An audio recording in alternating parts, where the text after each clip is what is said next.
మీరు కొత్తగా business start చేయాలనుకుంటున్నారా? మార్చ్ 16-17 హైటెక్స్ లో franchise India biggest ఫ్రో expo. Suman TV ప్రేక్షకులకి నమస్తే. ఒక వ్యక్తి చాలా కాంట్రవర్సీల మధ్యలో నలిగిపోతా ఉన్నాడబ్బా. అంటే ఇటు టీడీపీ నుంచి అటు జనసేన నుంచి వాళ్ళు ఎన్ని మాటలన్నా పాపం ఈయన మాత్రం సౌమ్యుడుగా. ఈరోజు నేను నాగరాజన్న ఇద్దరం కూడా సార్తో మాట్లాడడానికి కాకినాడకు వచ్చినాము. మల్లాడి కృష్ణారావు గారు ఎత్తులను చిత్తు చేసి మత్స్యకార సామాజిక వర్గ ఓట్లు మీరు రాబట్టుకోగలుగుతారా? ముఖ్యంగా ఆంధ్రాలో కుల రాజకీయాలు ఉంటాయి ఎక్కువ. 94లో చంద్రబాబు ఎప్పుడైతే ముఖ్యమంత్రి అయ్యాడో అక్కడి నుంచి కులాలు స్టార్ట్ అయింది. ద్వారంపూడి చంద్రశేఖర్ రెడ్డి గారి మీద గతం నుంచి ఒక కామెంట్ ఉంది. చౌక బియ్యాన్ని కావచ్చు, అక్రమ మార్గంలో బియ్యాన్ని విదేశాలకు ఎగుమతి చేస్తుంటారు. అంటే ఇప్పుడు పోర్టు ఎగుమతి చేసేది నిజంగా ఆ బియ్యం మీద ఉంటే మీరు అక్రమంగా తరలిస్తున్న బియ్యాన్ని సక్రమంగా పోర్టు ద్వారా తరలించాలని ఎగుమతి చేయాలనుకుంటున్నారా? అంటే నిజంగా పోర్టు అభివృద్ధి చేసి భారతదేశంలో బియ్యం ఎగుమతులను నంబర్ 1గా నిలబెట్టాలని ఒక లక్ష్యంతో చేస్తున్నారా? ఫస్ట్ పవన్ కళ్యాణ్ ఏదైతే మాట్లాడతాడో అదంతా కూడా చంద్రబాబు ఇచ్చే స్క్రిప్ట్. మీకు ఎవరు ఇచ్చారు ఇప్పుడు స్క్రిప్ట్? మీరు మినిస్టర్ అవ్వకపోయినా మినిస్టర్లనే మాత్రం మీరు కూర్చుంటారట, లేగమంటే లేస్తారట. మీరు రాజకీయాల్లో ఉండడానికి కారణం కూడా మీ వ్యాపారాలని కాపాడుకోవడానికే. ఈ గంజాయి కేంద్రంగా మారిపోయింది, హార్బర్కి ఎక్కువ వస్తుంది ఇతర దేశాల నుంచి. కొండబాబు లంచాలు తీసుకోవడం వల్ల వ్యవస్థ పాడయ్యి గంజాయి పెరిగిపోయిందని అంటారు. నిజంగా మీకు జాతకాలు పిచ్చిందంటారా? ఫాలో అవుతాను సార్. చూపించుకున్నారు ఈసారి మీ జాతకాన్ని చూపించు. నేను గెలుస్తున్నాను, జగన్ గారు కూడా గెలుస్తున్నారు. ఇద్దరే గెలుస్తారా? అన్న కెపాసిటీ ఏంటి అంటే ఇక్కడ నుంచి ఇప్పుడు సార్ ఫోన్ తీసిండంటే జగన్ గారికి డైరెక్ట్గా ఫోన్ కొట్టే ఏకైక వ్యక్తి ఎవరు పార్టీలో అంటే మీ హయాంలో పూర్తి చేసిన వారధిని ముత్తా గోపాలకృష్ణ గారి పేరు ఎందుకు పెట్టారంటారు అసలుకి? ఈరోజు కాకినాడలో నేను అభివృద్ధి చేస్తున్నా, నేను ఆయన చూసి నేర్చుకున్నది. కాకినాడ అభ్యర్థిగా మళ్ళీ సిట్టింగ్ ఏమో ద్వారపూడికి ఇది ఫైనల్. మీరు గ్రౌండ్కి వెళ్ళి బ్యాట్ పట్టుకొని ఇంకా బ్యాటింగ్ ఆడడానికి సిద్ధంగా ఉన్నారు. కానీ బౌలింగ్ వేసి వాళ్ళు లేడు సార్. టీడీపీ అభ్యర్థి అయితే మీకు ప్రధాన ప్రత్యర్థి అవుతాడా? జనసేన పార్టీ నుంచి వచ్చే అభ్యర్థి అయితే మీకు ప్రధాన పోటీదారు అవుతారా? ఎవరు వద్దు, నేను పవన్ కళ్యాణ్ కావాలని కోరుకుంటున్నాను. ఈ రోజు కూడా ఎవరు వద్దు, పవన్ కళ్యాణ్ ముద్దు. పవన్ కళ్యాణ్ ముద్దు. మాకు ప్రతి విషయంలోని ఆయన మాకు తోడుగా ఉన్నారండి. ఆయన ఈ సామాజిక వర్గం కాబట్టి ఈయన పక్కన పెట్టండి, మన సామాజిక వర్గం పైకి తీసుకురండి. ఆ డిఫరెన్షియేషన్, డిస్క్రిమినేషన్ అని ఏ రోజు ఆయన చేయలేదు. మాలాంటి కుటుంబాలకి ఎన్నో వందల కుటుంబాలకి సహాయం చేశారు. మా వెంట ఆయన ఉన్నారండి, ఆయన వెంట మేము ఉంటాం సార్. ఆయన కాకినాడ సిటీ టాప్ అండి. ఆయన మా పిల్లలు కూడా చెప్పుకుంటారు ఆయన కానీ. మాకు బాగా సుపరిచితులండి ఆయన. నాకు హార్ట్ ప్రాబ్లం వచ్చినప్పుడు మా హస్బెండ్కి ఏజ్ హాస్పిటల్లో లివర్ ట్రాన్స్ప్లాంట్ చేయాలన్నారండి. Don't worry for D, come to me any time for C R for rights R for rescue.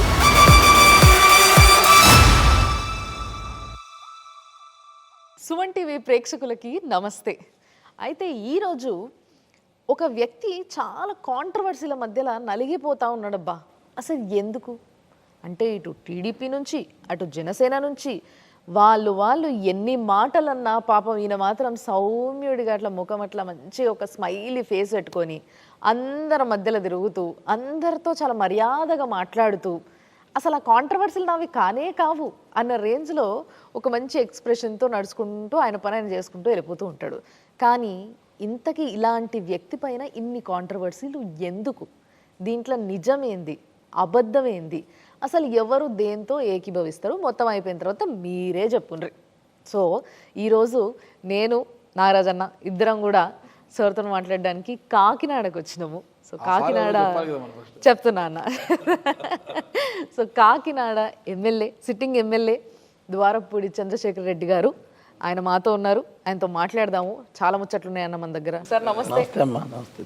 Sir మీకు చాలా యంగ్ ఏజ్ లో పెళ్ళి అయిపోయిందట కదా?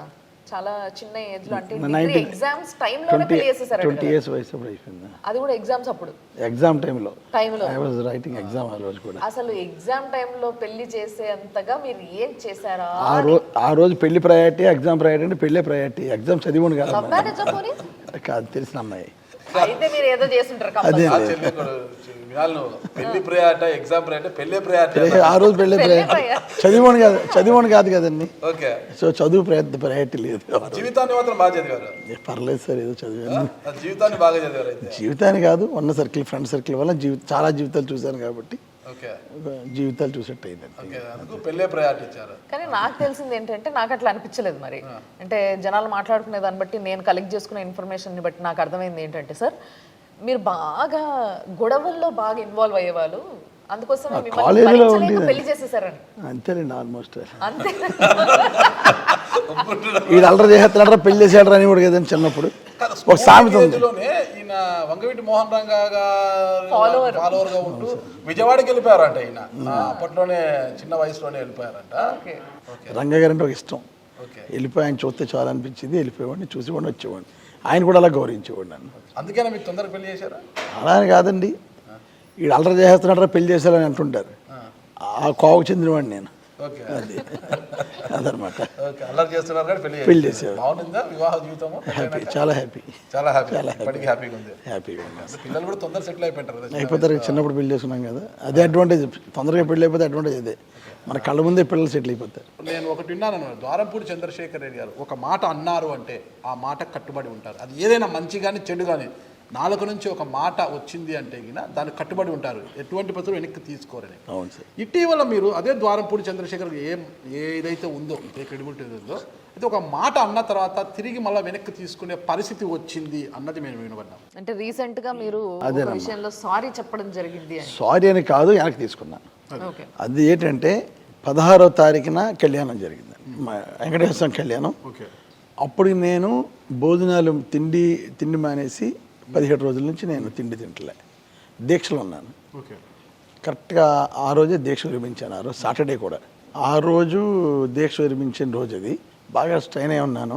అదే టైం ప్రెస్ మీట్ పెట్టాలి, ఎందుకంటే అంతకుముందు 2 రోజుల ముందు ఇక్కడ ఎక్స్ఎమ్మెల్యే నేను సొంత డబ్బులతో గుడి కడితే లంచాలు తీసుకుని కట్టానని, ఆ రోజు ఇంకేమన్నాడు, దోపిడీ చేసి కట్టానని. టీటీడీ నిధులు వచ్చాయి, టీటీడీ నిధులు అనలేదులేండి, ఇలాగని తర్వాత టీటీడీ నిధులతో కట్టానన్నో ఏదో మాట్లాడాడు. టీటీడీ నిధులు వచ్చింది 1 కోటి రూపాయలు. ఆ 1 కోటి రూపాయలు ఇంకా వాళ్ళది కూడా, ఇంకా టీటీడీలోనే ఉంది, కనీసం 1 రూపాయి కూడా విత్డ్రా చేయలేదు నేను. ఈ లోపల నా సొంత నిధులతో ఒక 4 కోట్ల రూపాయలతో గుడి కట్టాను. అవినీతి సొమ్ముతో కట్టామని అతను అన్నాడు. అది ఎప్పుడండి, గుడి ప్రతిష్ట అయిన మరుక్షణమే. ఇంకా నేను కళ్యాణం ఉంది కదా, ఇవన్నీ అయిన తర్వాత రియాక్ట్ అవుదామని కళ్యాణం అయిన మరుసటి రోజు ప్రెస్ మీట్ పెట్టి, ప్రెస్ మీట్లో పొరపాటున 1 కోటి రూపాయలు నువ్వు లంచాలు, 1 కోటి రూపాయలు నువ్వు గుడి కడితే 10 కోట్లు వసూలు చేస్తావు అని అంటాడు. అని అన్న మాటని పొరపాటున నీ కుటుంబం అని అనబోయి నీ జాతి అంటంతో దాన్ని కొంచెం ఇష్యూ చేయబోయారు. దీని వెనకాల పొలిటీషియన్ చాలామంది యాక్ట్ చేశారు. వాళ్ళకి ఎందుకు అవకాశం ఇవ్వాలి నేను? నా యొక్క అభిప్రాయం అది కాదు. కాకినాడ పట్టణంలో ఇప్పటివరకు పనిచేసిన ఎమ్మెల్యేలు ఎవరైనా చూసుకోండి, నేను పనిచేసిన విధంగా ఆ జాతి కోసం ఎవరు పనిచేయలేదని గర్వంగా చెప్పగలను. ఆ ప్రాంతాల్లో నాకు మెజార్టీ రాకపోయినా ఆ ప్రాంతాలు ఈ రోజు కూడా అభివృద్ధి చేశాను. గతంలో మీరు కూడా చెప్పాను, వెళ్ళి చూడండి సార్ కావాలితే అని. సో ఆ ప్రాంతాలన్నీ అభివృద్ధి చేయగలిగారు. పొరపాటు నా మాట రావడంతో వాళ్ళు పొలిటికల్ చేయబోయారు. కానీ కాకినాడలో ఉన్న మత్స్యకారులు అందరూ తెలుసు నేను ఏంటందుకు, కనుక అంతకన్నా ఇంకేం కాదు. ఎందుకు వచ్చింది అసలు? ఏమన్నా అది బాగా స్ట్రైన్ అయి ఉన్నానండి ఆ రోజు. 16-17 రోజుల నుంచి నాకు తిండి లేదు. తిండి లేదంటే అసలు అంటే ఓన్లీ లిక్విడ్స్ అండి. Only liquid. దీక్షలో ఉన్నాను. ఆ 16 రోజులు కూడా దీక్షలో ఉన్నాను నేను. అంటే గుడి కట్టాం కదా, ప్రతిష్టలో ఉండాలి అని అనిపించింది. సో అందుకని ఉన్నానండి, ఆ యొక్క నీరసం వల్ల అనమాట. అయితే సరే అన్న, ఈ టాపిక్ ఎట్లా వచ్చింది కాబట్టి మరి ఇక్కడ చాలా మంది ప్రజలు ఉన్నారు కాబట్టి, అంటే సార్తో మాట్లాడడానికి వచ్చిన వాళ్ళు చాలా మంది ఉన్నారు కాబట్టి, వీళ్ళలో నిజంగానే మరి సార్ చెప్తున్నది నిజమేనా, ఎవరైనా ఒప్పుకుంటారా అడుగుదాం. ఏమంటారు? మత్స్యకారులకి నిజంగానే సార్ అండగా జాతి అన్నప్పుడు మత్స్యకారుల ఎక్స్ఎమ్మెల్యే మత్స్యకార సామాజిక వర్గము, మత్స్యకార సామాజిక వర్గానికి సంబంధించి నిజంగా అంటే వాళ్ళ అభివృద్ధి కోసము ద్వారంపూడి గారు పాటుపడ్డారా? వాళ్ళ ప్రాంతాలను అభివృద్ధి చేశాను అంటున్నారు కదా, నిజంగా అభివృద్ధి జరిగిందా ఆ ప్రాంతాల్లో అన్నది ఒక్కసారి అడుగుదాం. మాది మత్స్య కార్యక్రమం అండి. వనమాడి చంద్రబాబు గారు అంటే మా జాతికి సంబంధించిన ఆయనండి. మమ్మల్ని ఏదైనా ఆదుకోవాల్సిన అవసరం కానీ ఏమైనా కానీ ఆయన మీద ఉందండి. కాకపోతే ఆయన మా గ్రామాన్ని దత్తతకు తీసుకొని కూడా మా గ్రామాన్ని మమ్మల్ని ఏనాడు పట్టించుకున్నది లేదండి. సార్ గారు మా గ్రామం మా మత్స్యకారి జాతి కాకపోయినా, మా బీసీ కాకపోయినా మమ్మల్ని పట్టించుకొని మా వెన్నట్టు ఉండి మా ఊరికి ఎన్నడూ లేని విధంగా రోడ్లు కానీ, డ్రైనేజీలు కానీ, కుళాయిలు కానీ, స్ట్రీట్ లైట్లు కానీ, పోర్టు వారితో మాట్లాడి 4 కోట్ల పైగా నిధులు రప్పించి ఒక హాస్పిటల్ కానీ, ఇప్పుడు కొత్తగా ఓఎన్జీసీ అనే కంపెనీ మా మత్స్యకారులకు అన్యాయంగా ఫిషింగ్ చేయకుండా ఆపే జాతి, కులం, మతం అన్నీ పక్కన పెట్టి, పార్టీలు కూడా పక్కన పెట్టి ఆయన మా కోసం మా నుండి ఉండి ఆయన మమ్మల్ని నడిపిస్తున్నారండి. మేము ఎప్పుడు మా జాతి తరపున రెడ్డి గారితోనే మేము ఉంటామండి. మా వెంట ఆయన ఉన్నారండి, ఆయన వెంట మేము ఉంటాం సార్. చాలా చక్కగా చెప్పారు. ఓకేనా? ఒకటేనండి, మత్స్యకారుల నుంచి పెద్దగా నాకు మెజార్టీ రాలేదని మీరే ఒప్పుకున్నారంట. మీరు ఎంతో అభివృద్ధి చేశారు అని ఆయన చెప్తున్నాడు కదా.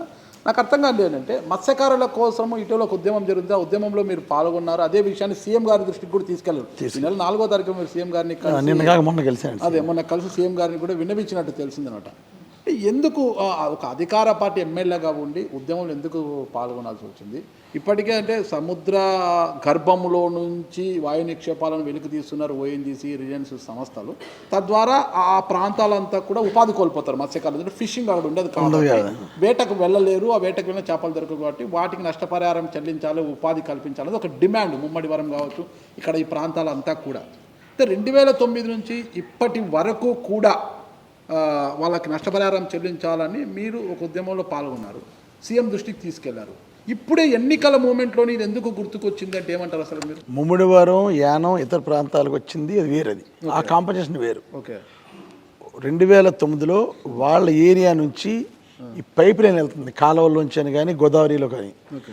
ఆ వెళ్తున్న సమయంలో వీళ్ళకి వేటాడుకోవడం నిషేధం అప్పుడు. ఓకే. అందుకని నష్టపరిహారం సముద్రంలో పడిన కోటిపల్లి అంటే గోదావరి పక్కన ఉన్నటువంటి గ్రామాలకు కూడా ఆ నష్టపరిహారం ఇచ్చింది ఓఎన్జీసీ. ఇది వేరు. ఈరోజు ఏదైతే సిస్మిక్ సర్వే చేస్తున్నారో, అంటే ఎక్కడైతే గ్యాస్ నిక్షేపాలు ఉన్నాయో ఆ సర్వే చేసేలో భాగంగా మాకు ఫిషింగ్ డిపార్ట్మెంట్ వాళ్ళకి ఓఎన్జీసీ వాళ్ళు లెటర్ రాశారు. మేము ఇలా సర్వే మార్చి 1 స్టార్ట్ చేస్తున్నాం. ఎవరైతే ఫిషింగ్ ఆధారపడి ఉన్న గ్రామాలు ఉన్నాయో అందరినీ కూడా 500 స్క్వేర్ కిలోమీటర్స్, అంటే ఆల్మోస్ట్ ఇక్కడ నుంచి చెన్నై దగ్గర ఇటుపక్క భువనేశ్వర్ దాటే వరకు 500 స్క్వేర్ కిలోమీటర్స్లో మేము ఈ టెస్టింగ్ చేస్తాం. టెస్ట్ చేస్తున్న సమయంలో ఎక్కడైతే ఎక్స్ప్లోరేషన్ జరుగుతుందో అక్కడ 35 square kilometers no man zone, ఎవరు రావడానికి వీల్లేదు. అంటే వాళ్ళు ఎక్కడ చేస్తారో తెలియదు, ఎప్పుడు చేస్తారో తెలియదు. ఆ చేసేటప్పుడు మట్టుకి ఈ 500 స్క్వేర్ కిలోమీటర్స్ ఒకటైతే మళ్ళీ లోపల భాగం 35 స్క్వేర్ కిలోమీటర్స్ ఎవరు వెళ్ళడానికి వీల్లేదు. అది మాకు నచ్చలేదు. ఎందుకంటే మేము వేట అన్నది కంటిన్యూ ప్రాసెస్. ఇది సముద్రంలోకి వెళ్ళి వేటాడుకునేదండి. సో అది మాకు నచ్చక, ఓకే మీరు చెప్పారు మేము వెళ్ళాం, మరి మా నష్టపరిహారం ఇస్తారు. ఈ కుటుంబాలు అన్నీ కూడా 500 square kilometres if not 35 square kilometres వెళ్ళొద్దు అంటే ఉపాధి కోల్పోతున్నారు, వేట కోల్పోతున్నారు. ఈ మత్స్యకారులందరూ ఎలా బతకాలి అని నేను 1వ తారీఖు డిమాండ్ చేశాను. వాళ్ళు 1 నుంచే వాళ్ళు సర్వే చేస్తానన్నారు. ఏదో టెక్నికల్ ప్రాబ్లం వచ్చినా సర్వేషిప్ ఇంకా రాలేదు. ఆ సర్వేషిప్ వస్తున్నప్పుడు 1వ తారీఖు నుంచి వాళ్ళు టైం ఇచ్చారు కాబట్టి 1వ తారీఖు నుంచి మేము ఎస్టిమేషన్ స్టార్ట్ చేసాం సార్. ఎలక్షన్లకి దీనికి అసలు సంబంధమే లేదు. పొలిటికల్ చేయాలని నాకు అసలు 1% ఇంట్రెస్ట్ లేదు. నేను కూడా వాళ్ళకి మద్దతు తెలిపి ఆల్ పార్టీస్ రమ్మన్నాను. ఎవరైతే ఉన్నారో అందరు జనసేన వచ్చారు, మద్దతు తెలిపారు. సో ఆల్ వచ్చారు. లేదు వాళ్ళ దగ్గరికి మత్స్యకారులు ఎవరైతే టెంట్ వేసి ఎవరైతే అక్కడ దీక్ష చేస్తున్నారో జనసేన వాళ్ళు వచ్చారు, సిపిఎం వాళ్ళు మద్దతు తెలిపారు. తప్పకుండా వాళ్ళు చేసే ఏదైతే ఈ యొక్క ఉద్యమం ఉందో అది కరెక్ట్ అయిన ఉద్యమం, రియాలిటీ. అంటే సముద్రం మీద వెళ్ళొద్దని ఎప్పుడైతే అన్నారో మేము వెళ్ళాం, మీ సర్వేకి మేము సహకరిస్తాం, 6 నెలలు 6 నెలలు, సంవత్సరం అయితే సంవత్సరం, మాకు నెలకి ఇంతని మాకు నష్టపరిహారం అని అడుగుతున్నారు సార్. మీరు చెప్తున్న దాని ప్రకారం ఆలోచిస్తే ఉద్యమంలో నిజాయితీ 100%. కానీ ఇక్కడ వస్తున్న డౌట్ ఏంటంటే సార్, ఇప్పుడు వరకు కూడా అంటే ముఖ్యంగా కాకినాడలో 40% కాపులు 40% మత్స్యకారులు ఉండడం వల్ల మీరు ఒక రెడ్డి అయి ఉండి, ముఖ్యంగా ఆంధ్రాలో ఈ ఏవైతే కుల రాజకీయాలు ఉంటాయి ఇవి ఎక్కువ. సో అంత ఎక్కువగా ఉన్న సమయంలో మీరు ఇలాంటివన్నీ చేస్తున్నప్పుడు డెఫినెట్గా జనరల్గా చూసే జనాలకు ఏమనిపిస్తుంది అంటే, అంతేగా మరి ఇప్పుడు ఆ ఓట్ల కోసమేగా ఈయన ఇదంతా చేస్తున్నది అన్న డౌట్ ప్రతి ఒక్కరికి వస్తుంది. సో అది కాదు అన్న క్లారిటీ మీరు ఇచ్చినప్పటికీ చెప్పండి, మరి మీరు చేసిన పనికి వాళ్ళ ఓట్లు మీకు పడతాయా? మీరే చెప్పండి, ఇప్పుడు జనసేన వాళ్ళు కూడా వచ్చి వాళ్ళు కూడా మద్దతు. ఈ పర్టికులర్ ఇష్యూలో ఓట్లు అనేది ప్రసక్తి రాకూడదు మేడం. రియల్గా వాళ్ళు కష్టపడుతున్నారు. వాళ్ళు నన్ను ఎమ్మెల్యేగా గెలిపించుకున్నారు. నేను ఎమ్మెల్యేగా గెలటం అనేది అదృష్టంగా భావిస్తాను. ఇది మా తల్లిదండ్రులు చేసుకున్న అదృష్టం వల్ల నేను ఎమ్మెల్యేని అయ్యాను కోరుకుంటే ప్రజల ఆశీస్సులు. ఓకే, ఉన్న 5 సంవత్సరాలు స్వార్థం, ఏ స్వార్థం లేకుండా వాళ్ళకి పని చేయాలనేది నాకు ఇంట్రెస్ట్. ఇది వీళ్ళనే కాదు, నా దగ్గరికి ఎవరు వచ్చినా పని చేసేయడానికి ఇష్టపడతాను. ఎప్పుడు పాజిటివ్గానే ఉంటాను. పని అవ్వకపోతే వాళ్ళ దురదృష్టం, నేనైతే అటెంప్ట్ చేస్తాను. అలాగే వాళ్ళకున్న సమస్యని నా దృష్టికి 2 నెలలు తీసుకొస్తున్నారు వాళ్ళు పెద్దలు. చూద్దామని మొన్న 1వ తారీఖున దీక్ష మొదలు. రేపు ఈ అభిమానమో లేకపోతే మీరు చూస్తున్న ఈ కన్సర్న్ ఏదైతే ఉందో ఇది ఓట్ల రూపంగా మారకుండా పర్లేదంటారా? అయితే చెప్పలేమండి. నమ్మకం నేను నా వల్ల ఓన్ చేసి నష్టపడదా వస్తుందని వాళ్ళు అనుకుంటే నాకు ఓట్లు వేస్తారు, నా వల్ల రాదనుకుంటే నాకు ఓట్లు వేయరు. సీఎం గారు స్పందన ఎలా ఉంది? సీఎం గారు ఇమీడియట్గా సీఎం ధనంజయ గారు చెప్పారండి, కలెక్టర్ పిలిచి మీటింగ్ పెట్టమన్నారు. అక్కడ తేలకపోతే సీఎంఓలోనే మీటింగ్ పెట్టమన్నారు. ఓకే, ఆల్రెడీ పిలుపు వచ్చింది, ఈడీకి పిలుపు వచ్చిందండి. నేను చెప్పను, ఈడీకి ఆల్రెడీ ఇంట్లో డీజీ గారు అందరూ రమ్మని చెప్పారు. ఈడీ ఓఎన్జీసీ నాకు కొన్ని ఇన్ఫర్మేషన్ రేపు వెళ్తాడు ఆయన. చిన్న అనుమానం, మీరు వెంకటేశ్వర స్వామి ఆలయానికి సంబంధించి మీకు కొండబాబు జరిగిన ఈ కాన్వర్జేషన్లో కొండబాబు గారిని మీరు ఆ జాతి అన్నారు, మళ్ళీ వెనక్కి తీసుకున్నారు. అయితే మీ పార్టీకి అతి దగ్గరగా ఉంటున్న మల్లాడి కృష్ణారావు గారు మాత్రం మీకు వ్యతిరేకంగా మత్స్యకారులను రెచ్చగొట్టారు, మీకు వ్యతిరేకంగా ఉద్యమం చేయించే పరిస్థితి వచ్చారు అన్నది అంటారు. ఏంటి అసలు మీకు మల్లాడి కృష్ణారావు గారు మా పార్టీ దగ్గర లేడు సార్. అన్ని పార్టీలతో ఉంటాడు, అవకాశవాది. ఓకే, అన్ని పార్టీలతో ఉంటాడు అతను. ఓకే, అటు బీజేపీతో కలుస్తాడు, తెలుగుదేశంతో కలుస్తాడు, వైఎస్ఆర్ పార్టీ కళ్ళ ట్రై చేస్తాడు. అతను చాలా పెద్దోడని అనుకుంటాడు. మా దృష్టిలో అంత కాదు. అటువైపు ముమ్మడివరంలో పొన్నాడు సతీష్ గారిని ఓడించడానికి కంకణం కట్టుకున్నారు. ఇటువైపు కాకినాడలో ద్వారంపూడి గారిని కూడా ఇక్కడేమో నన్ను ఓడించేవాళ్ళు, అక్కడ రామచంద్రపురంలోనేమో వైఎస్ఆర్ పార్టీ గెలిపించేస్తానంటాడు, కాకినాడలోనేమో నన్ను ఓడించాలంటాడు, అక్కడ సతీష్ని ఓడించాలంటాడు. ఏ పార్టీ దాన్ని బట్టి అతనే పెద్ద లీడర్ అనుకుంటున్నాడా? మేమందరం గౌరవిస్తే లీడర్ అయ్యాడు, మేము గౌరవించడం మానేస్తాం. చూద్దాం రాబోయే రోజుల్లో. మల్లాడి కృష్ణారావు గారు ఎత్తులను చిత్తు చేసి మత్స్యకార సామాజిక వర్గ ఓట్లు మీరు రాబట్టుకోగలుగుతారా? తప్పకుండా సార్. అతను రాజకీయాలు ఎప్పుడు నుంచి నేను రాజకీయాల్లో ఉన్నాం. అతను కాలేజీ రాజకీయాల నుంచి నాకు తెలుసు, నేను కాలేజీ రాజకీయాల నుంచి అతనికి తెలుసు. నా ఎత్తులు ఎలా ఉంటాయి, నా పై ఎత్తులు ఎలా ఉంటాయి అతనికి తెలుసు, అతను ఏంటందో నాకు తెలుసు. మిగతా సామాజిక వర్గాల పరిస్థితి మనం ఎలా పెట్టుకున్న కాకినాడలో చెల్లి ముస్లిం సామాజిక వర్గం ఓట్లు మాత్రం ఎక్కువగా వైఎస్ఆర్ కాంగ్రెస్ పార్టీకి ఇక్కడ పోలవుతుంటాయి అంటుంటారు. అది వైఎస్ఆర్ కాంగ్రెస్ పార్టీ మీద అభిమానంతో పోలవుతా అనుకోవచ్చు, లేదా ద్వారంపూడి గారి మీద ఏమైనా ముస్లింలకు ప్రత్యేకమైన అభిమానం ఉందా అంటే మీరేమంటారు? ముస్లిమ్స్ వరకు అయితే రాజశేఖర్ అంటే చాలా అభిమానం సార్ వాళ్ళకి. ఎందుకంటే 4% రిజర్వేషన్ ఇచ్చింది రాజశేఖర్ గారు వాళ్ళకి. అప్పటి నుంచి ఆ ఓట్లన్నీ కూడా రాజశేఖర్ గారి కుటుంబానికి పోలరైజ్ అయినాయి. లోకల్గా అయితే నేను కూడా వాళ్ళకి చాలా మద్దతుగా ఉంటాను. డెవలప్మెంట్ యాక్టివిటీస్లో నాకు తెలిసిన స్టేట్లో కూడా ఎవరు చేసి ఉంటారు. ముస్లిం కమ్యూనిటీకి వాళ్ళ షాదీఖానా కానీ, కబర్స్థాన్లు కానీ, అన్ని మసీదులు కానీ అన్ని అంత జరిగిందా? జరిగింది సార్. నేను 2 కొత్త మసీదులు కట్టించాను. 2 కొత్త మసీదులు. ఇక్కడ ఎవరైనా ముస్లిమ్స్ ఉన్నారా? మన రెడ్డి గారు చేసిన ద్వారంపూడి చేసింది ఎవరు చేయలేదు సార్ ఇప్పుడు దాకా మసీద్ అండి. ఫస్ట్ అండి కాకినాడ ఉన్నది కనీసం మీకు 32-40 మసీదులు ఉంటాయండి. ఆ ఒక హయాంలోనే ఆయన ఒక్కొక్క మసీద్కి ఒక్కొక్క జనరేటర్ ఇచ్చారు సార్. ఇప్పుడు కాదండి, ఒక 8 years ముందండి. ఆయన ఎమ్మెల్యే కాకుండానే ఇచ్చారండి. ఆయన ఎమ్మెల్యే అయిన తర్వాత ఆయన మసీద్కి చాలా డెవలప్ చేశారు సార్. మళ్ళీ కాకినాడ మన మసీదులు కంటే అండి. ఇప్పుడు ఉన్నది ఫస్ట్ విషయం అంటే నాది జ్యోతుల మార్కెట్ సార్. మాది జ్యోతుల మార్కెట్ 35 years నుంచి ఉన్నాం సార్. 30 సంవత్సరాల నుంచి. ఒక 5-6 సంవత్సరాలకు మాత్రం ప్లాట్ఫామ్ ఉన్నాం సార్. మాకు తీసుకొచ్చి మొత్తం ఇక్కడ పడేస్తారండి. ఆయా హయాంలో సతీష్ చంద్ర గారు ఉండేవారండి కలెక్టర్ గారు. అప్పటి నుంచి చాలా చాలా చాలా ఫైట్ చేస్తున్నాం సార్. రాజకీయాలు అందరూ వచ్చారు సార్, కానీ మాకు అందరూ హామీ ఇచ్చారు కానీ ఎవ్వరు కూడా పనిచేయలేదు సార్ మాకు. ఈ హయాంలో ఆయన కూడా మన చంద్రశేఖర్ రెడ్డి గారు కూడా ఒకసారి అయ్యారండి. దాంట్లో కొన్ని చిక్కులు ముళ్ళు ఉన్నాయి సార్, అంత బేగ్ జరుగు. కానీ నేను ఇప్పుడే అన్నారు, తమనే అన్నారు ఆ మాట అండి. మీరు మాట అయితే మాట వెనక్కి తీసుకోరండి, కానీ ఆ మాట మీద ఆయన పట్టించుకున్నారండి. ఆ మాట పట్టించుకున్న ఇప్పుడు 33 షాపులు మాకు కట్టించి ఓన్లీ ముస్లిమ్స్ కండి. దాంట్లో 25 మంది ముస్లిమ్సే ఉన్నామండి. దాంట్లో ఇప్పుడు మన జిల్లాలో లేదండి అక్కడ అంత పెద్ద మార్కెట్ అండి, ముస్లిం మార్కెట్ అండి.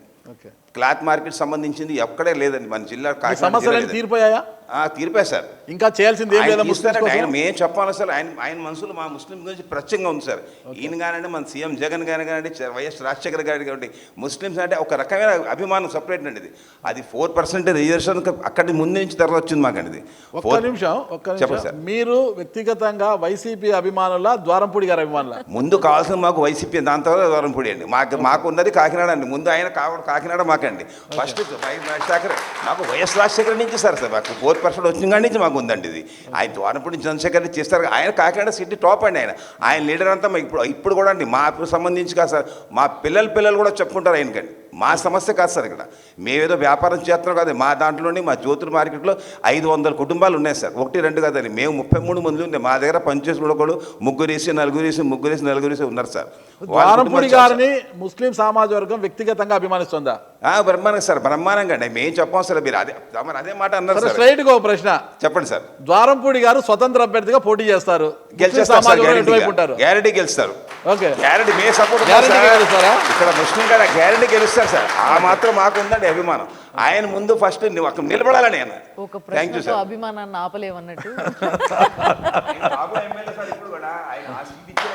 కాబోయే ఎమ్మెల్యే గారు అయినా ఎలా అంటారు ఆయన కాబోయే ఎమ్మెల్యేని? అవతల పవన్ కళ్యాణ్ గారు నిలబడబోతున్నారు ఇక్కడ. ఏమండి సార్, అలాంటి చాలా మంది వస్తుంటారు, మీకు తెలియదు కాదు సార్. ఏమండి సార్, మీరు చాలా సీనియర్ జర్నలిస్ట్, మీరు ఆ క్వశ్చన్ అడిగాను మేము చెప్పలేదు, ఎందుకంటే మీరు రాష్ట్రం తిరుగుతారు. మీరు సమస్య కాదు సార్. నేను అనుకుంటున్నాను ఇక్కడ పవర్ స్టార్ పవన్ కళ్యాణ్ నిలబడితే ఎవరు వచ్చినా ఒక అవసరం లేదు సార్. మా రెడ్డి గారు మాకు వస్తే చాలండి, అంతే. అది గెలిపించేస్తాం మేము గెలిపించుకుంటాం సార్.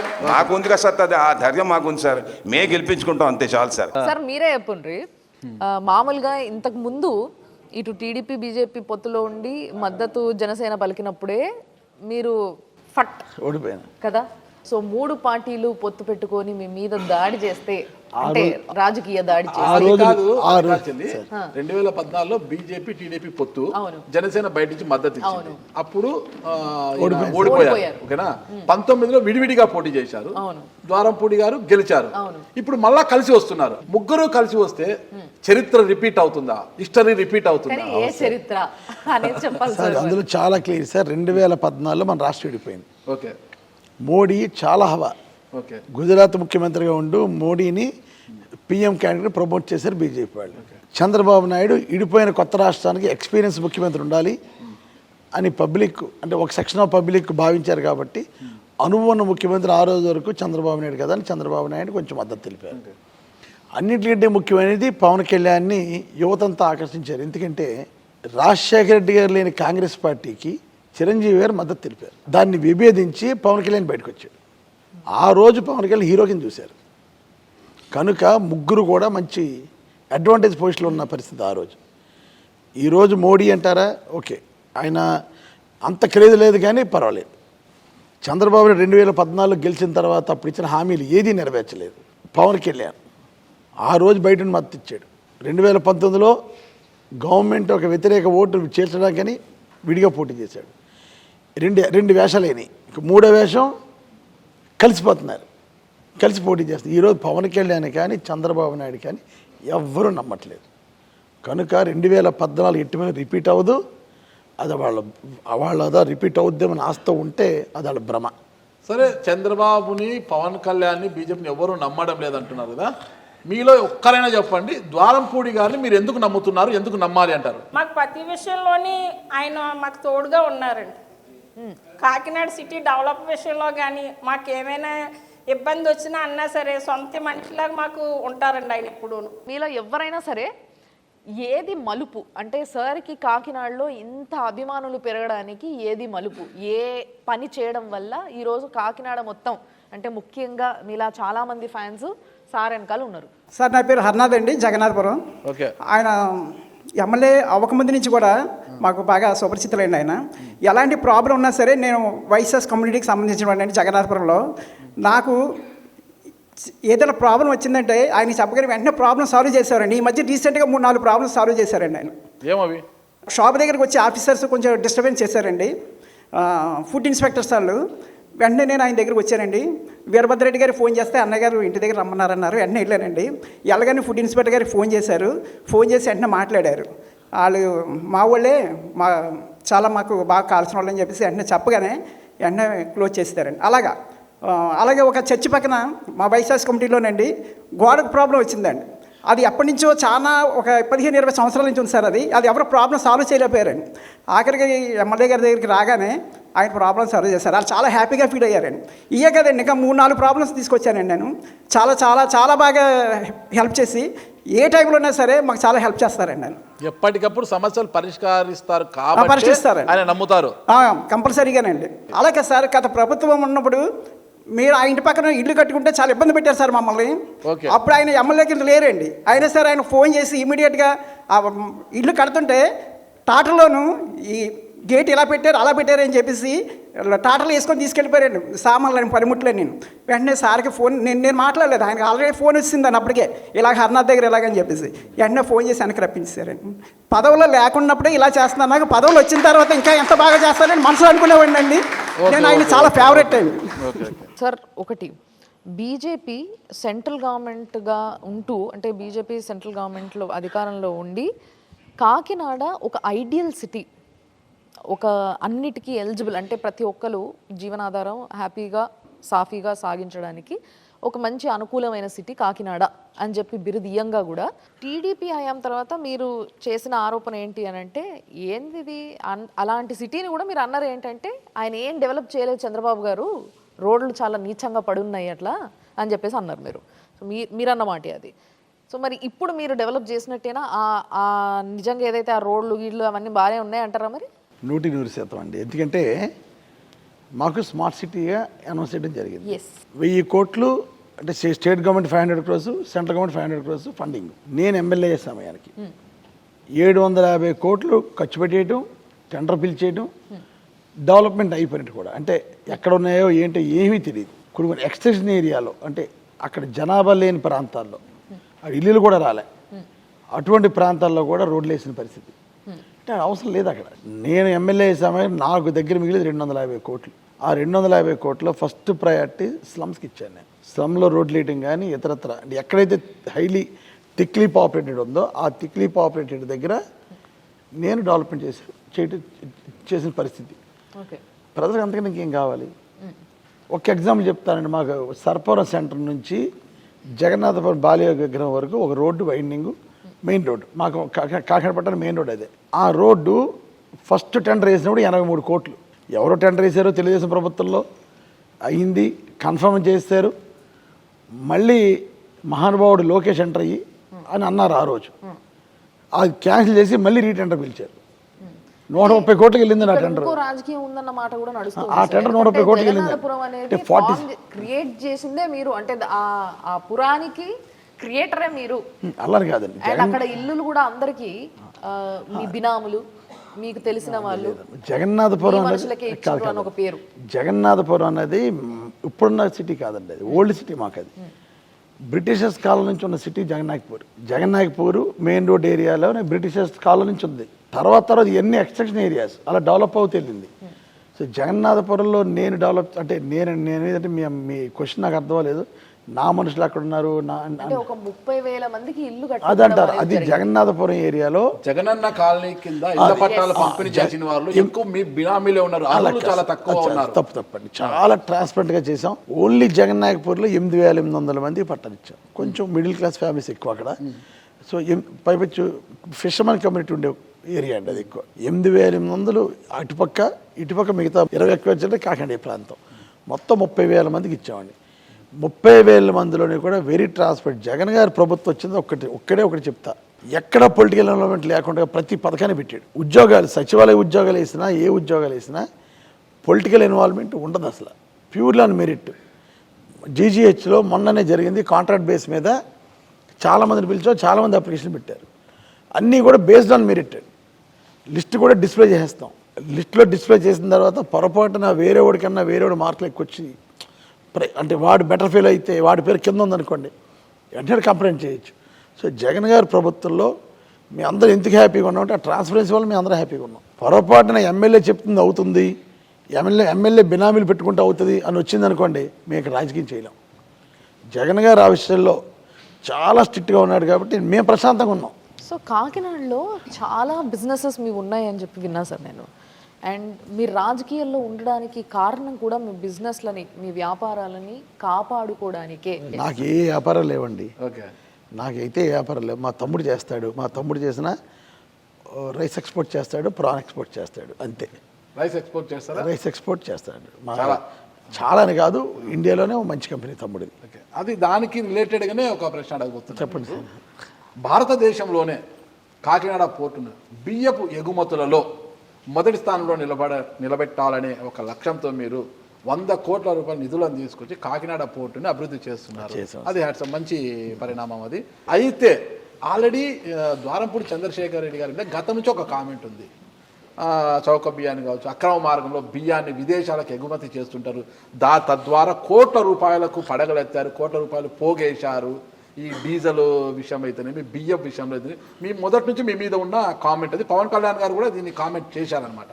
అంటే ఇప్పుడు పోర్టు ఎగుమతి చేసేది నిజంగా బియ్యం మీద అంటే మీరు అక్రమంగా తరలిస్తున్న బియ్యాన్ని సక్రమంగా పోర్టు ద్వారా తరలించాలని ఎగుమతి చేయాలనుకుంటున్నారా, అంటే నిజంగా పోర్టు అభివృద్ధి చేసి భారతదేశంలో బియ్యం ఎగుమతులను నంబర్ 1గా నిలబెట్టాలని ఒక లక్ష్యంతో చేస్తున్నారా?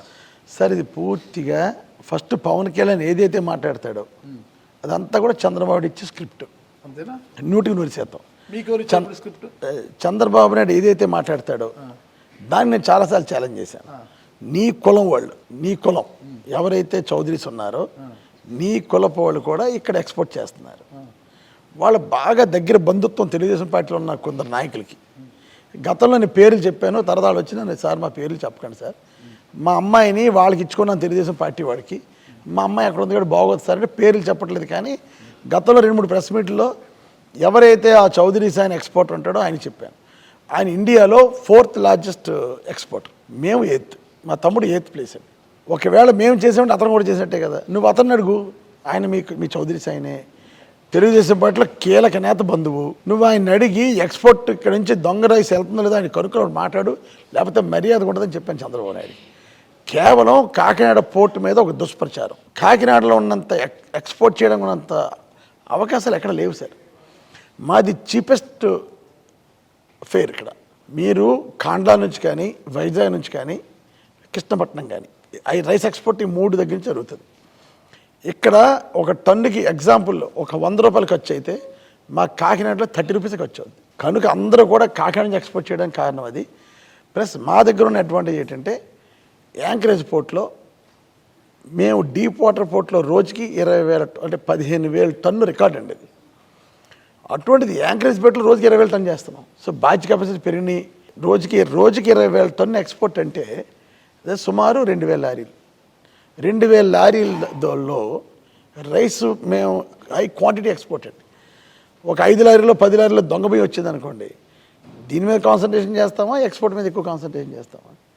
కనుక అది జస్ట్ ఏంటంటే తెలుగుదేశం ప్రభుత్వం ఇంత ఎక్స్పోర్ట్ లేదండి. తెలుగుదేశం ప్రభుత్వం ఎప్పుడు లేదు. జగన్మోహన్ రెడ్డి ప్రభుత్వం వచ్చిన తర్వాత ఇక్కడ అంత ఎక్స్పోర్ట్ జరిగితే కాకినాడ మీద బురద జల్లటం. అందుకే చెప్పాను, ఎప్పుడైతే చంద్రబాబు అలా వాగుతున్నాడో కాకినాడలో ఉన్న అన్ని పోర్ట్ రిలేటెడ్ కంపెనీస్ అంటే అసోసియేషన్లు, హెచ్ఎంఎస్ కానీ, అదే సిఎండ్ఎఫ్ కానీ, ఛాంబర్ కానీ, రైస్ ఎక్స్పోర్ట్ అసోసియేషన్ కానీ అందరూ ఏకదాటి ఖండించారు. నువ్వు కనుక మరలా మా కాకినాడ పోర్టు గురించి ఇలా మాట్లాడితే పోర్ట్ బంద్ చేసి మేము స్ట్రైక్ చేయవలసి వస్తుందని చెప్పారు.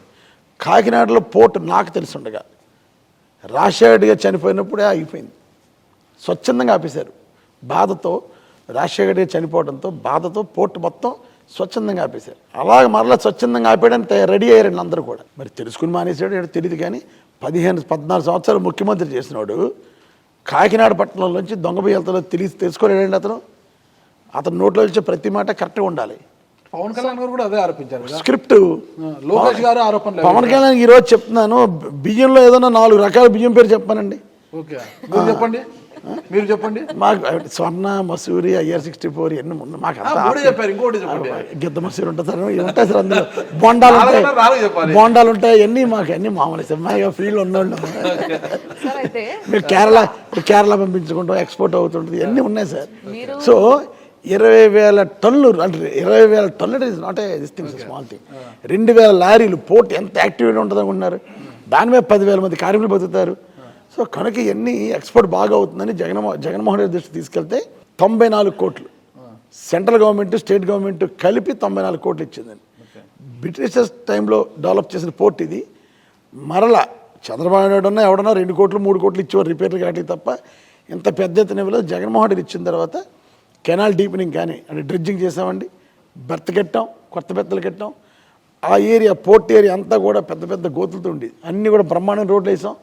ఈరోజు బ్రహ్మాండం డెవలప్ చేసాం పోర్ట్ని. ఈరోజు రైస్ బ్యాన్ ఉంది, ఎక్స్పోర్ట్ బ్యాన్ ఉంది, ఓన్లీ బాయిల్డ్ రైసే చేయాలి. కానీ కొంచెం యాక్టివిటీ తక్కువ ఉంది. కానీ ఈ రోజన్నా ఎప్పుడన్నా Kakinada best place for exporting rice. ఇంతమంది జనం ఉన్నారు కదా, ఈ జనం మధ్యలో ఒక ప్రమాణం చేయగలరా? ఏమండి సార్? టీడీపీ జనసేన వారు ఆరోపించినట్టుగా దొంగ బియ్యానికి ద్వారంపూడి చంద్రశేఖర్ రెడ్డి అనే నాకు ఎలాంటి సంబంధం లేదని ప్రమాణం సార్ చేయగలరా? వీళ్ళందరితో పాటు నా ఇష్టదైవమైన వెంకటేశ్వర స్వామి మీద ప్రమాణం చేస్తాను. చెప్పండి. కాకినాడలో ఎక్స్పోర్ట్ అయ్యే దొంగ రైస్ విషయంలో నాకు ఏ విషయమైన సంబంధం లేదు. ఇంకో విషయం చెప్తున్నాను సార్, కాకినాడలో ఎక్స్పోర్ట్ అయ్యే దొంగ బియ్యం అని అన్న కదా సార్, మళ్ళీ పార్టీ అపోజిషన్ వాళ్ళు పట్టుకుంటారు, నువ్వే ఒప్పుకున్నావు కదా దొంగ బియ్యం అని అంటారు. కాకినాడలో అటువంటి జరగట్లేదు సార్. అటువంటి జరిగితే చాలా చిన్న చిన్న ఎక్స్పోర్టర్లు చేసుకుంటారు తప్ప లార్జ్ స్కేల్ ఉండే ఎక్స్పోర్టర్లు దాని మీద కాన్సన్ట్రేషన్ చేయలేరు. ఇంకో విషయం చెప్తాను సార్, మన ఆంధ్రప్రదేశ్లో ఉన్న బియ్యం కన్నా ఛత్తీస్గఢ్, మధ్యప్రదేశ్, బీహార్ నుంచి వచ్చే బియ్యం ఎక్కువ. ఇక్కడ ఆంధ్రప్రదేశ్ క్వాంటిటీ చాలా తక్కువ సార్. మీకు ఆ రైస్ ఎలా వస్తుందో తెలియాలి అంటే బిల్స్ ఉంటాయి. ముఖ్యంగా రైస్ రోజుకి 20,000 టన్నులు ఎక్స్పోర్ట్ అవుతుంటే సగం రైసు ట్రైన్ల ద్వారా వస్తుంది, ర్యాకుల ద్వారా వస్తుంది, పోర్ట్ డైరెక్ట్ ర్యాకుల ద్వారా వస్తుంది. అది అన్లోడ్ అయిపోయి డైరెక్ట్గా లోడింగ్ వెళ్ళిపోతుంది. సో ఇక్కడ ఎక్కడ కూడా అటువంటి చాలా మీకు 20,000 టన్ను ఎక్స్పోర్ట్ అంటే సార్ చిన్న విషయం కాదు. అది ఎవరి ముట్టుకాలు చాలా బిజీగా ఉంటాం, ప్రొక్యూర్ చేయడం, ఎక్స్పోర్ట్ చేయడం, ప్రొక్యూర్ చేయడం, ఎక్స్పోర్ట్. ఇందులో మళ్ళీ దొంగ బియ్యం వస్తుందంటే విజిలెన్స్ లేదా, ఏం లేదా, అన్నీ ఉన్నాయి కదా. ఒక లారీ దొంగ బియ్యం తేవాలంటే అక్కడ కాన్సన్ట్రేషన్ అంతా దాని మీద ఉండాలి. దానికంటే ఫేర్ వ్యాపారం చేసుకోవడం బెటర్. సో మీరు ఇచ్చిన ఈ ఎక్స్ప్లెనేషన్లో భాగంగా మీరు ఇంకో మాట కూడా అన్నారు సార్. అంటే చంద్రబాబు గారు రాసిచ్చిన స్క్రిప్ట్ పవన్ కళ్యాణ్ 100% ఈ మాటను ఈరోజు పవన్ కళ్యాణ్ చంద్రశేఖర్ తిట్టాలి అంటే చంద్రబాబు స్క్రిప్ట్ ఎత్తాడు, స్క్రిప్ట్తో పాటు ప్యాకేజ్ కూడా వస్తుంది. అది కోట వచ్చు, 2 కోట వచ్చు, 3 ప్యాకేజ్తో పాటు స్క్రిప్ట్ తీసుకుని నా మీద దాడి చేయడం మొదలెట్టాడు. డెఫినెట్లీ మీరు చెప్తున్న ఈ మాటని తప్పకుండా అక్కడ కూడా ప్రశ్నిస్తాం, ఎందుకంటే మా ఉద్యోగమే ప్రశ్నించడం కాబట్టి. అండ్ ఇది మీరు అంటుండగా నాకు గుర్తుకొచ్చింది ఏంటంటే, మీరు ప్రశ్నించినప్పుడు నా కోరిక ఒకటే, చంద్రబాబు నాయుడు ఒక్కడే ప్రశ్నించాను, నువ్వు 14 సంవత్సరాలు ముఖ్యమంత్రి చేసినవాడు, కాకినాడలో దొంగ బియ్యం ఎక్స్పోర్ట్ అవుతుంది ఎందుకు ఎలిగేషన్ చేస్తున్నావు? ఒకవేళ అవుతుందని ఖచ్చితంగా అంటే మొట్టమొదటగా నేను కంపెనీ పేరు చెప్పను, 4th ప్లేస్లో ఉన్నాడు వాళ్ళ చౌదరీసే. అయితే మీరు అన్నారు కదా చంద్రబాబు గారు రాసిన స్క్రిప్ట్ని చదివేది పవన్ కళ్యాణ్ అని చెప్పి, మీ పైన కూడా ఒకటి ఉంది. ఏంటి అని అంటే మొత్తం మినిస్టర్లందరినీ, అంటే ఏపీలో ఉన్న మినిస్టర్లందరినీ కంట్రోల్ చేసే శక్తి మీకుంది. మీరు మినిస్టర్ అవ్వకపోయినా మినిస్టర్లనే మాత్రం మీరు కూర్చుంటారంట, లేగమంటే లేస్తారట. నాకు అందరితో స్నేహం ఎక్కువ అండి, అందరూ చాలా బాగుంటారు నాతో. నేను ఆల్మోస్ట్ మార్నింగ్ 6:30 to 8:30 వరకు మా ఎమ్మెల్యేలు, మా లీడర్లు, మా మినిస్టర్లతో రెగ్యులర్ పని ఉన్న పని లేకుండా మాట్లాడతాను. అంటే దీంట్లో భాగంగానే సరే మీరు దాన్ని ఫ్రెండ్షిప్ అంటున్నారు, లేకపోతే మంచి కనెక్షన్ అంటున్నారు, బట్ దీంట్లో భాగంగానే మీరు కన్నబాబు గారిని తప్పించి వేణు గారిని దాంట్లో ఆ పొజిషన్లో ఇరికేయడం జరిగింది అనేది కూడా ఉంది. దీనికి మీరు ఇచ్చే ఎక్స్ప్లెనేషన్ ఏంది? అంటే 2.5 years ఏదో మారుస్తానని ముందే చెప్పారు. అందులో భాగంగానే మా జిల్లా అందరం కాపులే. మా జిల్లా 7 నియోజకవర్గాలు, 5 నియోజకవర్గాల కాపులు, నేను ఒక్కడనే రెడ్డి. మేము ఉన్నది 6 పెద్దలకు కాదు సార్, రెడ్డి అంతే. సో కన్నబాబు గారు అయిందండి, అయిన మరుక్షణమే ఇంకొకరు మార్చాలనే ఉద్దేశంతో చూస్తే దాడిచెట్టు రాజా, తుని 2 సార్లు నెగ్గినోడు ఆయన ఉన్నాడు అక్కడ. మిగతా ఎమ్మెల్యేలు ఎవరైతే ఉన్నారో ఫస్ట్ టైమర్స్ వాళ్ళందరూ కూడా కాపుల్లో ఉన్నారు. సో మా జిల్లా కంపల్సరీ కాపుల మంత్రి ఇవ్వాలి. సో కన్నబాబు గారిని తీసి దాడిచెట్టు రాజాకి ఇచ్చారు, అంతే తప్పితే ఇందులో వేరే అక్కడ బోస్ గారు లేరు కాబట్టి వేణుకి ఇచ్చారు. సెట్టిబల్జీ కమ్యూనిటీలో బోస్ గారు రాజ్యసభకి వెళ్తే బోస్ గారు లేకపోవడంతో వేణుకి ఇచ్చారు. మీరు లేస్తే ఒంటికాలతో పవన్ కళ్యాణ్ గారి మీద లేస్తారు. పవన్ కళ్యాణ్ గారు కాపు సామాజికం అందరికీ తెలిసినదే. కానీ ఇక్కడ కాకినాడలో కాపు సామాజిక ఓటర్లు ఎక్కువ ఉంటారు. మీరు పొద్దున్న లేస్తే కాపు సామాజిక వర్గంలో నాకు ఎక్కువ స్నేహితులు ఉన్నారు, నా శ్రేయభిలాషులంతా కాపులే, ఎక్కువ మంది నాకు స్నేహితులు ఉన్నారంటారు. అది ఎలా సింక్ అవుతుందన్న? ఆ సామాజిక వర్గం చెందిన పవన్ కళ్యాణ్తో యుద్ధం చేస్తున్నారు, అదా సామాజిక వర్గానికి చెందిన వారు మీకు ఎక్కడ స్నేహితులు అయ్యారంటారు? సార్ పవన్ కళ్యాణ్ అన్నవాడు ప్యాకేజ్ స్టార్ అందరికీ తెలుసు సార్. పైపు నా రాజకీయ జీవితమే రంగా గారితో స్టార్ట్ అయింది. పిచ్చ నాకు రంగా గారు అంటే ఈ రోజు కూడా. తర్వాత జక్కంపూడి రామ్మోహన్ రావుతో ప్రయాణం చేశాను. కాకినాడలో సామాజిక పరంగా నాకు ఏమీ లేకపోయినా నన్ను ఈ స్థాయికి తీసుకొచ్చిన వాడు జక్కంపూడి రామ్మోహన్ రావు, అందులో డౌట్ లేదు. మధ్యలో రాజశేఖర్ గారితో పరిచయం ఏర్పడిన తర్వాత, రాజశేఖర్ గారు, జగన్ గారు ఆ కుటుంబంతో పరిచయం ఏర్పడిన తర్వాత పొలిటికల్గా కూడా ఎదిగాను. నాకు రామ్మోహన్ రావు గారు నన్ను పైకి తీసుకొచ్చారు. కనుక ఈరోజు కూడా ఓకే, మా కాకినాడలో అందరి కాపులకి తెలుసు. పవన్ కళ్యాణ్ నన్ను అంటున్నాడు కాబట్టి నేను అంటున్నాను. నేను స్వయం పవన్ కళ్యాణ్ ఏ రోజు అన్నాను, తను నన్ను అంటున్నాడు కాబట్టి నేను అన్నాను. ముందు నుంచి కూడా ఇక్కడ పక్కనే కల్పన సెంటర్లో ఫస్ట్ ఈ స్థలమే ఏదైతే ఈ కాంప్లెక్స్ ఉందో ఈ స్థలాన్ని నేను బ్రాహ్మణ దగ్గర కొనేసాను, బ్రాహ్మణ దగ్గర లాగేసుకున్నాను ఎలిగేషన్ చేశాడు. ఈ స్థలం నాకు కొనిపెట్టింది వండుగుల అరుణ్ కుమార్ గారు. ఈ స్థలంలో కొందరు గొడవలు కట్టుకొని ఖాళీ చేయకపోతే పాపం ఖాళీ చేయడం పక్కనెట్టండి, బ్రాహ్మణుల్ని అమ్మేమని తక్కువ రేటుకి అమ్మండి అప్పుడే అని బెదిరిస్తుంటే ఇందులో వండుగుల అరుణ్ కుమార్ గారు గొడవలు ఉందని ఇందులో ఉండేది ఒకప్పుడు. అరుణ్ కుమార్ నన్ను పిలిచి చంద్ర ఇలాగా అలాగా బెదిరిస్తున్నారా గొడవలో ఉన్న వాళ్ళందరూ కూడా, నా గొడవ కూడా అందులోనే ఉంది, ఆ బ్రాహ్మణుల పాపం ఇబ్బంది పెడుతున్నారు, నువ్వు కొనుక్కోవచ్చు కదా అంటే అప్పుడు నేను కొనుక్కొని ఖాళీ చేయించాను. కానీ పవన్ కళ్యాణ్ ఈ సెంటర్లో ఏం వాగాడు, ఎవడో ఇక్కడ ఉంటారు కదా, నాకు అపోజిట్లో ఉంటారు కదా ఇక్కడ కూడా, వాళ్ళు ఏదో చెప్పింది అవగాహన లేకుండా వాగాడు. నేను వెంటనే వండుగుల అరుణ్ కుమార్ గారికి లెటర్ పంపించాను, పవన్ కళ్యాణ్కి లెటర్ పంపించాను, ఇదిగో బాబు డాక్యుమెంట్లు చూసుకోవయ్యా, నాది డబ్బులు కూడా లేవండి ఆ రోజు, నేను 200 గజాలు రిజిస్ట్రేషన్ చేయించుకున్నాను ఈ సైట్ని డబ్బులు ఇచ్చుకొని, ఖాళీ కూడా నేను రిజిస్ట్రేషన్ అయిన సంవత్సరం ఖాళీ చేయించుకున్నాను. సో పవన్ కళ్యాణ్ అన్నవాడు ఎలిగేషన్ చేయటం అలవాటు. కాకినాడలో ఉన్న కాపు సామాజిక వర్గం నేనేటో నాకు తెలుసు. తెలుసా అండి ఎవరైనా ఉన్నారా కాపు సామాజిక వారు? ద్వారంపూడి చంద్రశేఖర్ రెడ్డి గారు యుద్ధం చేస్తుంది పవన్ కళ్యాణ్ గారితో, పొద్దున్న లేచి ఆయన ఈయన తిడతారు, ఈయన ఆయన తిడతారు, మీకు ఎలా అనిపిస్తుంది? ఆయన ఎమ్మెల్యే అనేది పక్కన పెడితే ఉదయం లేచినప్పటి నుంచి రాత్రి వరకు ఆయన ఒక ఫ్రెండ్లీ అంటే కాకినాడలో ఆరిజిన్ 4 ఫాదర్స్ నుంచి ఆయన క్యారెక్టర్ కానీ ఆయన హెల్పింగ్ నేచర్ కానీ అంటే ఆయన రెడ్డి అని కానీ మేము కాపని కానీ ఏ రోజు అసలు మాకు ఆయన చేయగలిగింది ఏమన్నా అంటే వెంటనే ఇమీడియట్గా స్పాట్లో వాళ్ళకి హెల్ప్ చేయడమే తప్పితే ఆయన ఈ సామాజిక వర్గం కాబట్టి ఈయన పక్కన పెట్టండి మన సామాజిక వర్గం పైకి తీసుకురండి అనే ఏర్పాటు కానీ ఆ డిస్క్రిమినేషన్ అని ఏ రోజు ఆయన చేయలేదండి నాకు తెలిసి. సో ఇక్కడ పవన్ కళ్యాణ్ గారా లేకపోతే చంద్రశేఖర్ రెడ్డి గారా అంటే ఆయనతో అటాచ్మెంట్ ఉండి ఆయనతో ఒక ట్రావెల్ చేసిన వాళ్ళు ఎవరైనా సరే ఆయన క్యారెక్టర్ గురించి చెప్పగలుగుతారు, కానీ సామాజిక వర్గం గురించి ప్రత్యేకంగా మాట్లాడాల్సిన సందర్భం కాదు. 40% మంది వాళ్ళే ఉంటే ఎందుకంటారన్నా ఇట్లయినా ఎవరైనా అన్నారు కదా. అండ్ ఇంకొకటి ఏంటంటే పవన్ కళ్యాణ్ గారికి ఫ్యాన్ కూడా ఒకప్పుడు సార్ కాదా అసలు? నేను నాగార్జున ఫేవరెట్, కానీ పవన్ కళ్యాణ్ సినిమా అన్ని చూసేవాడిని. ఓకే, పవన్ కళ్యాణ్ గారి సినిమాలు అన్ని చూస్తారు, అంతే. నేను ఇష్టం నాగార్జున అంటే, మా ఇంట్లో వాళ్ళంతా నాగార్జున ఫేవరెట్. ఓకే, ఆయన పర్సనాలిటీ మా మనవాడు అంటే అల్లు అర్జున్ ఫేవరెట్. నాగార్జున గారు పర్సనాలిటీ చాలాసార్లు కలిసాను, చాలాసార్లు కలిసి. ఎట్లున్నారు పర్సనాలిటీ అయినా? 60 దాటినా ఇంకా అదే 60 దాటినా యువకుడిలా ఉన్నాడు. 5 పదులు దాటినా మీరు ఎలా ఉన్నారు? మేము పాలిటిక్స్లో మేము ఎప్పుడు స్ట్రెస్లో ఉంటాం సార్. ఓకే, ఒత్తిడిలో ఉంటారు, వాళ్ళు ఎప్పుడు హ్యాపీగా ఉంటారు. ఇంత కూల్గా ఇంత నింపాదిగా ఉంటారు కదా, అన్ని సమాజాలు ఆకట్టుకుంటున్నారు కదా. చిన్న కామెంట్స్ వస్తున్నాయి మీ మీద, ఈ గంజాయి కేంద్రంగా మారిపోయింది, హార్బర్కి ఎక్కువ వస్తుంది, ఇతర దేశాల నుంచి ఇతర కంట్రీ నుంచి ఇక్కడికి గంజాయి ఎక్కువ తెప్పిస్తున్నారు, దానికి మూలం మీరే అనేసి, ఇక్కడ దొంగ నోట్ల అక్రమ రవాణా ఎక్కువ జరుగుతుంది, దొంగ నోట్లు ఎక్కువ ముద్రిపిస్తున్నారు, దీనికంతా బాస్ ద్వారంపూడి చంద్రశేఖర్ రెడ్డిని అటు టీడీపీ జనసేన అందరూ కూడా మీ పైన తుపాకీ ఎక్కువ పెట్టి మరి కాలుస్తున్నారు కదా, నిజంగా మీరు డానా దానికి? సార్ ఇక్కడ 2 రకాలు చెప్తాను సార్. మేము ముందు నుంచి రాజశేఖర్ గారు చూసి పెరిగిన వాళ్ళం. అంటే మాటే ఒక మాట అన్నామంటే అది నిజమైతేనే మాట్లాడతాం. చంద్రబాబు నాయుడు అన్నవాడు లేనిది చెప్పి ఒక కుట్ర ఒక అబండాన్ని మీద వేసి 10 సార్లు 15 సార్లు చెప్పి దాన్ని నిజం చేసి మాట్లాడేలాగా మాట్లాడతాడు. ఈరోజు మీలాంటి వాళ్ళు కూడా ఇక్కడ నమ్మి గంజాయి ఉంది అంటే గంజాయి ఉంది సార్ కాకినట్టు లేదని అన్ను. గంజాయి రావడానికి ప్రధానమైన కారణం నాకున్న అవగాహన, నేను అబద్ధాలు ఆడడానికి కానీ కుట్ర పండునే తప్పంటే తప్పుని ఒప్పుకుంటాను. గంజాయి రావడానికి ప్రధానమైన కారణం ఏంటంటే 2014-2019 వరకు కొండబాబు అన్నవాడు ఇక్కడ ఎమ్మెల్యే. ఈ వాడు అనే పదం కామనా మీకు? మీ ఇద్దరు ఫ్రెండ్సే కదా బాబు? ఓకే ఓకే, మీ ఇద్దరు ఫ్రెండ్స్. అతను పాలిటిక్స్లో రాకముందే మీ ఇద్దరు ఫ్రెండ్స్, కానీ ఇబ్బంది లేదు. కొండబాబు అన్నవాడు మాకు ఎమ్మెల్యే, ఎక్స్ ఎమ్మెల్యే. మాకు ఇక్కడ 40 కిలోమీటర్ల దూరం గంజాయి దొరుకుతుంది సార్. జస్ట్ 40 కిలోమీటర్ల దూరం పండుతుంది.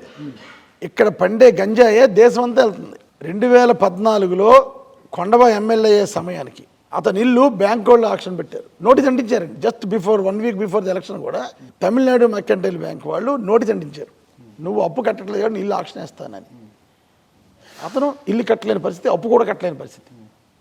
తర్వాత వెళ్ళి ఎలక్షన్ వస్తున్నాయి ఆయన ఏదో బతిమాలనుకుంటే బ్యాంక్ వాళ్ళు ఆ నోటీస్ తీసేయడం జరిగిందండి. ఫ్రెండే కదా మీరు కట్టి ఇప్పించండి కదా. అతను పార్టీ వేరు కదా సార్. ఓకే, పార్టీ కదా. అయిపోయిన తర్వాత అప్పు కట్టేసాడు, తర్వాత మేళ కట్టుకున్నాడు, మంచి బ్రహ్మాండ ఫార్నకాలు కొనుక్కున్నాడు. ఎన్నటికి కారణం ఏంటంటే ఒక పోలీస్ స్టేషన్లో ఒక సిఐని పోస్టింగ్ ఇవ్వాలి అంటే సంవత్సరానికి 15 లక్షల రూపాయలు ఆ పోలీస్ దగ్గర లంచం. ఓకే, ఇది క్లియర్, ఊరంతా తెలుసు. పోలీసు వాడు ఏం చేస్తాడు, ఆ 15 లక్షలు వసూలు చేసుకోవడానికి గంజాయి వాళ్ళని గుట్కా వాళ్ళని అక్రమ మార్గాల్లో సంపాదించే వాళ్ళందరికీ పోలీసులు మామూలు తీసుకుని వాళ్ళు అలౌ చేయడం జరిగింది. ఇప్పుడు ఇది పోలీసులు అవమానించినట్లు కాదంటారు. 100% నేను పబ్లిక్లో చెప్తాను సార్. ఓకే, నా హయాంలో ఒక పోలీస్ ఇన్స్పెక్టర్ అవినీతి చేస్తాడని చెప్తే పిలిచి చెప్పాను, అవినీతి ఎక్కువైపోయింది, అవినీతి చేయడం మనం ఆపలేం సార్, ఎంతగా తీసుకుంటారు సార్, అది ఇబ్బంది లేదు. అది కామన్. అది పబ్లిక్ ఇబ్బంది లేకుండా జరిగే అవినీతి అయితే నేను ఎప్పుడు మాట్లాడను. పబ్లిక్ ఇబ్బంది వచ్చే అవినీతి అయితే నేను పిలిచి చెప్పడం జరిగింది. ఇమ్మీడియట్గా చెప్పిన ఒక 15 రోజులతో మారకపోతే కూడా నేను వెంటనే పరిగెట్టుకుని విజయవాడ వెళ్తూ ఏలూరు డిఐజీ ఆఫీస్కి వెళ్ళి కూర్చుని 5 గంటలకు కూర్చుని 6 గంటలకి మార్పించిన రోజులు ఉన్నాయి. మా దగ్గర ఉన్న పోలీసు అందరికీ తెలుసు. ఈరోజు పోలీస్ స్టేషన్లో ఎవరైనా వెళ్ళాలంటే ప్రశాంతంగా వెళ్ళి కంప్లైంట్ ఇచ్చుకుంటారు. నేను కొండబాబు గంజాయి వ్యాపారం చేసాడు అన్న, నేను కొండబాబు లంచాలు తీసుకోవటం వల్ల వ్యవస్థ పాడయ్యి గంజాయి పెరిగిపోయిందని అంటాను. ఈరోజు గంజాయి తాగిన పిల్లలు మానలేక ఏదో రూట్లో గంజాయి సంపాదించే కార్యక్రమం చేస్తున్నాడు. మ్యాక్సిమం కంట్రోల్ చేయడానికి ట్రై చేస్తున్నాను నేను. గతంలో ఒకసారి మీరు దొంగ నోట్లు ముద్రిస్తున్నారు అది అనే కూడా ఒక వార్త కూడా బయటకు వచ్చింది. అది కూడా చెప్తానమ్మా. కొండబాబు అవినీతి వల్ల కాకినాడలో గంజాయి పెరిగిన మాట వాస్తవం. దాన్ని కంట్రోల్ చేయడానికి నేను రికార్డ్స్ తేలేదు, కానీ కొన్ని వందల టన్నులు మా పోలీసు ఇచ్చేశారు. ఈ మధ్యకాలంలో లాస్ట్ 1 yearలో ఒక 80 మంది పైన చిన్న పొట్టాలు అమ్ముతున్న వాళ్ళు కూడా నేను కేసు కట్టింగ్ చేశాను. ఇంకా జైల్లో ఉన్నారు చాలామంది. అంతవరకు ఎందుకు? కొండబాబు మీ ఫ్రెండే కదా, పార్టీ వేరైనా కొండబాబు నువ్వు చేసింది తప్పు, నీ వల్లే గంజాయి పెరిగిపోతుంది ఇక్కడ చెప్పిండు. నేను చాలాసార్లు చెప్పాను, నువ్వు సంపాదించుకుంటే వేరే మార్గంలో సంపాదించుకో, ప్రజల జీవితాలతో కాదు, వ్యక్తిగతంగా కలిసి చెప్పారు కదా. వ్యక్తిగతంగా ఒకసారి చెప్పాను సార్. ఇదే హాల్లో పెళ్లికి వస్తే అతను ఎమ్మెల్యే, నేను ఎక్స్-ఎమ్మెల్యేని. బయట వెళ్ళిపోతే గంజాయి పెరిగిపోయింది, కంట్రోల్ చేయని చెప్పానండి. ఎందుకంటే నాకు తెలిసిన స్నేహితుల పిల్లల్లో కూడా గంజాయి తాగుతున్నారు. సో గంజాయి కొండబాబుతే చమ్మేడని అన్నాం, అందులో అంటం వల్ల కరెక్ట్ కాదు, ఉండదున్నట్టు అంటాను నేనండి. అతని అవినీతి వల్లే కొండబాబు అంటే భయం ఉంది మీకు? గడిగుడ్డ అలా భయపడతాను. కొండబాబు నేను భయపడతాను సార్, నాకు భయపడతాను. కొండబాబు పేరు చెప్తే మళ్ళీ మీ మీద లేదు, ఉన్నది ఉన్నట్టుగా మాట్లాడాలి సార్. అది లేనిపోయిన ఆరోపణ అతలా నేను చేయను. కానీ కొండబాబు అవినీతి వల్ల పెరిగింది. ఇండైరెక్ట్గా కొండబాబే కదా పోలీస్ స్టేషన్లో డబ్బులు తీసుకున్నాం అంటే పోలీసులు ఏం చేస్తారు, నేను వచ్చిన తర్వాత కూడా గుట్కా అమ్మేవారండి. గుట్కా ఎవడైతే అమ్ముతున్నాడో అతను నా ఫ్రెండ్స్ని పట్టుకుని వాళ్ళు పట్టుకుని నెలకు 1,50,000 ఇస్తాను వచ్చాడు దగ్గరికి. అవతల పోని చెప్పి క్లోజ్ చేయించాను, అంటే ఇంకా అసలు చేయనివ్వట్లేదు. సో అలా ఉంటారు, ఏదో రూట్లో రావడానికి మళ్ళీ పాటు చేయడానికి కూడా చాలామంది తయారవుతారు. మనం ఎక్కడ కూడా ఇళ్ళు అవ్వకూడదు అంటుండే. అట్లా ఇంత వ్యాపార సామ్రాజ్యం ఉంది సరే, మీ తమ్ముడే వ్యాపారాలు చేస్తున్నారు, మీరు రాజకీయం చేస్తున్నారు అనుకుంటామండి. ఈ దొంగ నోట్ల ముద్రణ, చెల్లి అడిగినట్లుగా దొంగ నోట్ల ముద్రణ దీనికంతా అంటే దొంగ నోట్ల గురించి అయితే నాకు తెలియదమ్మా, టు బి ఆనెస్ట్. ఒక 20-25 years బ్యాక్ కాకినాడ చుట్టుపక్కల ప్రాంతాల్లో ఉండేదని అంటాం అనేవారు, నాకు తెలియదు. మీకు సంబంధం లేదు? మాకు ఉండేవారు అంటే ఇప్పుడు దొంగ రోడ్లు లేవమ్మా ఇక్కడ. ఈ దొంగ రోడ్లు కూడా చాలా కష్టం, టెక్నాలజీ పెరిగిపోయింది కాబట్టి. గతంలో ఉండేదని అనేవారు తప్ప నేను ఎప్పుడు నాకు తెలిసి ఏ రోజు నేను దొంగ రోడ్డు అయితే చూడలేదు కూడా నేను. అయితే మీరు ఇప్పుడు అన్నారు కదా గంజాయి విషయంలో వేరే పార్టీ వ్యక్తి, మీ ఫ్రెండ్ అయినప్పటికీ మీరు అన్నారు కదా మీ ఫ్రెండ్ కదా అని అన్న అడిగినప్పుడు లేదు వేరే పార్టీ వ్యక్తి కాబట్టి మనకు సంబంధం లేదు అన్నట్టు మాట్లాడేది. సో వేరే పార్టీ వ్యక్తి అయిన కొండబాబు గారికి అది ఏంటి అట్లా పెరిగిపోతుంది చూసుకో అని చెప్పినారు. మరి మీరే ఆలోచించండి, ఒక 5 సంవత్సరాల క్రితం జగన్ గారు చెప్పిన మాట, అసలు లిక్కర్ అనే మాట వినిపించకుండా మొత్తం రాష్ట్రం అంతా లిక్కర్ అనే మాట వినిపించకుండా ఆడవాళ్ళకి ఏ బాధ లేకుండా మగవాళ్ళు మొత్తం కంప్లీట్గా లిక్కర్ బంద్ చేసేలా నేను చేస్తా అంటే రాష్ట్రం అంతటా లిక్కర్ మాట వినిపించదు. కానీ అది పోయింది ఓకే అంటే పాత లిక్కర్ అని చెప్పడం మర్చిపోయారేమో మరి నాకు తెలియదు. కానీ పాత లిక్కర్ పోయి కొత్త లిక్కర్ బ్రాండ్స్ చాలా వచ్చినాయి. మరి ఈ విషయం పైన మీరు ఇచ్చే ఎక్స్ప్లెనేషన్? జగన్ గారు ఏమన్నారంటే విడతల వారీగా నేను మద్య నిషేధం చేస్తాను, ఎవరన్నా మద్యం తాగాలంటే షాక్ కొట్టాలి, సామాన్య మానవుడికి మద్యం ధరలు అందుబాటులో ఉండకుండా ఉండేలా చేస్తాను, రాను తగ్గించుకుంటూ వెళ్తా అంటే షాపులు తగ్గించుకుంటూ వెళ్తాను అని చెప్పారు. 99% చేశానన్నారు కదండి. 99% హామీలు నా మేనిఫెస్టోలో చేశాను, చేశాను, నెరవేర్చాను. ఆ ఒక్కటి నెరవేర్చలేదు కదా, ఆ ఒక్కటి ఇది. అది కూడా నేను చెప్పేది ఏంటంటే కరోనా వచ్చింది, ఇన్ని పథకాలు వెళ్ళాలి కనుక ఇవన్నీ రన్ అవ్వాలంటే లిక్కర్ అన్నది ఉండాలి. కానీ బట్ జగన్ గారు చెప్పిన ప్రకారం కాకినాడలో స్టార్టింగ్లో 85 షాపులండి, తర్వాత 60 షాపులు, ఈరోజు 35 షాపులు, ఈరోజు 30 షాపులు తగ్గించుకుంటూ వచ్చారు. ఆయన చేసే ప్రక్రియలో ఆయన ఇచ్చిన మాటలో భాగంగా తగ్గించుకుంటూ రావడం జరిగింది. మనం ఒక్క నిమిషం అమ్మా, మనం జగన్ గారు ఇచ్చే మేనిఫెస్టోలో ఒక్క పాయింట్ పట్టుకుని ఇలా అంటున్నాం కదా, చంద్రబాబు నాయుడు మేనిఫెస్టోయే లేదు అతనికి. జగన్ గారి మేనిఫెస్టో ఈ రోజు కూడా మా ఆఫీస్లో గోడ ఉంటుంది, ఈ రోజు కూడా మేము ప్రజలు పంచుతున్నాం. సో మీరు చెప్పిన దాని ప్రకారం సార్, మీరు చెప్పిన దాని ప్రకారం ఆ ఒకటి మిగిలింది దాన్ని కూడా తగ్గిస్తూ వస్తున్నాం అన్నారు. ఓకే, రేట్లు తగ్గించుకుంటూ వచ్చు, రేట్లు పెంచుతూ వస్తున్నారు. Okay fine. కానీ దీంట్లోనే ఇంకొక అన్యాయం జరుగుతుంది. ఏంటి అని అంటే, మీకు తెలుసో లేదో నాకు తెలియదు కానీ తెలంగాణ రాష్ట్రంలో ఇక్కడి నుంచి వచ్చి అక్కడ సెటిల్ అయిన వాళ్ళే చాలా మంది ఇక్కడున్న బ్రాండ్స్ పైన కామెడీలు చేస్తూ ఉంటారు. బూమ్ బూమ్ బియర్ అని అందరికీ తెలుసు, అది నాకు తెలిసి నవ్వుకుంటున్నారు లోపల. సో బూమ్ బూమ్ బియర్ అని, ప్రిన్సిపల్ అని, ఇలాంటివి కొన్ని పేర్లతో, అంటే ఇదే కల్తీ మందుగా చీప్ లిక్కర్గా పనిచేస్తుంది ప్రజలపైన, తాగిన వాళ్ళపైన అనేది ఒక బూమ్ బూమ్ అన్నది నాకున్న అవగాహనలో, నేను మందు తాగిన బ్రాండ్లు కూడా తెలియదు. బూమ్ బూమ్ అన్నది గత ప్రభుత్వంలో కూడా ఉంది. ఆ ప్రెసిడెంట్ అన్నది గత ప్రభుత్వంలో కూడా ఉన్నది. అప్పుడు లేని బాధ ఇప్పుడు ఈ చంద్రబాబు నాయుడు ఏదైతే సోకాల్డ్ సర్కిల్ ఉందో, చంద్రబాబు జైల్లో పెడితే ఎవరంటే అల్లరి చేసింది? తెలంగాణలో చేశారు. అదే బ్యాచ్ ఈ రోజు ఇక్కడికి వచ్చి అక్కడ మాట్లాడుతుంది. అంతే తేడా. ఇక్కడ లేని వాళ్ళకి బాధ అక్కడ ఎందుకు? చంద్రబాబు నాయుడిని జైలు పెడితే ఎవరంటే అక్కడ చేసింది? సో తెలంగాణలో సెటిల్ అయిన ఆంధ్ర వాళ్ళందరికీ కూడా చంద్రబాబు నాయుడు గారు అంటే అభిమానం అంటారా? ఇంకోటి చెప్తున్నాను, తెలంగాణలో సెటిల్ అయిన చంద్రబాబు నాయుడు మనుషులు మాత్రమే, మిగతా వాళ్ళకి బాధ లేదు. చంద్రబాబు, నీ గతంలో కూడా చెప్పానండి నేను ప్రెస్ మీట్లో, ఎవరు అల్లరి చేస్తున్నారు? నీ కులవాళ్ళు తప్ప ఎవరు అల్లరి చేస్తున్నారు అక్కడ? ఎందుకు నీకు అంత బాధ? అంతే. నేను ఖచ్చితంగా ఈరోజు కూడా చెప్తున్నానండి, 94 వరకు నేను స్టూడెంట్ లీడర్గా ఉన్నాను కాకినాడలో. ఇక్కడ చాలామంది కూడా స్టూడెంట్ లీడర్గా ఉండేవారు. 94 వరకు చంద్రబాబు ముఖ్యమంత్రి అయ్యే వరకు కాకినాడలో మాకు స్టూడెంట్ లీడర్గా ఉన్నప్పుడు మాకు క్యాస్టులు లేవు. అన్ని క్యాస్టులు నిలబడేవాళ్ళు. ఎవరు నిలబడినా ప్యానల్, మా ప్యానల్ వేరు వేరే ఉండి మా ప్యానల్ అగ్గిది ఒకసారి ఓడిపోయింది. కులం వేరు చూసుకోలేదు. చంద్రశేఖర్ ప్యానల్ ఈడు మంచి వ్యక్తి అంటే ఓట్లు వేసేవారు. 94లో చంద్రబాబు ఎప్పుడైతే ముఖ్యమంత్రి అయ్యాడో అక్కడి నుంచి కులాలు స్టార్ట్ అయినాయి. ఫస్ట్ మాకు రంగరాయ మెడికల్ కాలేజీలో కులంతో ఎలక్షన్ స్టార్ట్ అయినాయి. అక్కడి నుంచి కుల వ్యవస్థ అంతా పెరిగిపోయింది. ఈరోజు కూడా దేవుణ్ణి అందరినీ ప్రార్థించేది ఒకటే, చంద్రబాబు నాయుడు అన్నవాడు ఉండకూడదు రాష్ట్రంలో. మళ్ళీ అన్ని కులాలు కలిసి తిరగాలి. ఈరోజు చౌదరీస్ కానీ, రెడ్లు కానీ, కాపులు కానీ, బీసీలు కానీ, ఎస్సీ ఎస్టీ అందరం కూడా కలిసి ఉండాలని నా కోరిక. మేము అలా ఉండేవాళ్ళు ఒకప్పుడు. ఈ 94 నుంచి ఒక్కసారి ఇక్కడ పెద్దలు చాలామంది ఉన్నారు, అందరూ కూడా ఒకసారి వెనక్కి వెళ్ళండి. 94 తర్వాత వచ్చిన ఈ కుల వ్యవస్థ చంద్రబాబు వల్ల వచ్చింది సార్. అతనుకున్న ఏకైక స్కిల్ ఏంటంటే కులాలు ఎడగొట్టడం. మళ్ళీ కులాల్లో కూడా ఎస్సీలు ఉన్నారు, మళ్ళీ అందులో మాలామాది ఎడగొట్టుకుంటుంది అతనే. సో అన్ని చోట్ల ప్రాంతాలను ఎడగొడతాడు, కులాలను ఎడగొడతాడు, మతాలను ఎడగొడతాడు. అటువంటి దౌర్భాగ్యుడు చంద్రబాబు నాయుడు. అందరినీ కలిపే ప్రయత్నం మీరు చేస్తున్నారా? చంద్రబాబు లేకపోతే అటువంటి అందరం కలిసిపోతాం సార్. లేకపోతే అంటే ఎలా? ఓడిపోతే చాలు. ఈసారి చంద్రబాబు 100% ఓడిపోతాడు సార్. చంద్రబాబు నాయుడు ఈసారి ఓడిపోతే మరలా అతను రాజకీయాల్లో ఉండడు. అతను ప్రజలు కూడా యాక్సెప్ట్ చేయాలి. ఆల్మోస్ట్ ఆల్ డేలాకి వచ్చాడు అతను కూడా. కనుక అదే నేను ఏంటంటే జగన్మోహన్ రెడ్డి పరిపాలన రావాలని ఒక ఎత్తు, చంద్రబాబు నాయుడు ఓడిపోవాలని కోరుకోవడం ప్రధానమైన కారణం. అన్ని కులాలు కలుస్తాయి, మళ్ళీ కలిసిపోవాలని నా కోరిక. లేకపోతే ఈరోజు ఆ కుల విడగొట్టడాలు చంద్రబాబుతో స్టార్ట్ అయింది సార్. సో అది ఒక అబద్ధాన్ని నిజం చేసే వ్యక్తి ఎవడంటే చంద్రబాబు నాయుడు. ఎన్నికలు వచ్చే ప్రతి 5 ఏళ్లకు ఒకసారి ఇతర పార్టీల్లో తీసుకుంటే రకరకాల నాయకుల పేర్లు వినిపిస్తుంటాయంట. కాకినాడ టౌన్ వరకు, కాకినాడ టౌన్ వైసీపీ వచ్చేసరికి కేవలం ద్వారపూడి గారి పేరే వినిపిస్తుంది. ఒక్కరు మీకు పోటీ ఉండరు. ఎందుకంటే పోటీ ఉండరా, పోటీ లేకుండా చేసుకున్నారా? అలానే కాదు సార్, అందరు కలిసి ఉంటారు నాతో. అందరినీ నిజంగా పార్టీలో ఉన్నారు లీడర్లు, లీడర్ అన్నాం. మా పార్టీలో కూడా మంచి లీడర్ ఉన్నారు. ఆ ఉన్న లీడర్ గుర్తించి వెంటనే వాళ్ళ పదవులు వేయించే కార్యక్రమం చేసాం. జగన్ గారు కూడా బాగా ఆదరించి వాళ్ళకు కూడా పదవులు వేశారు. వాళ్ళు కూడా హ్యాపీ.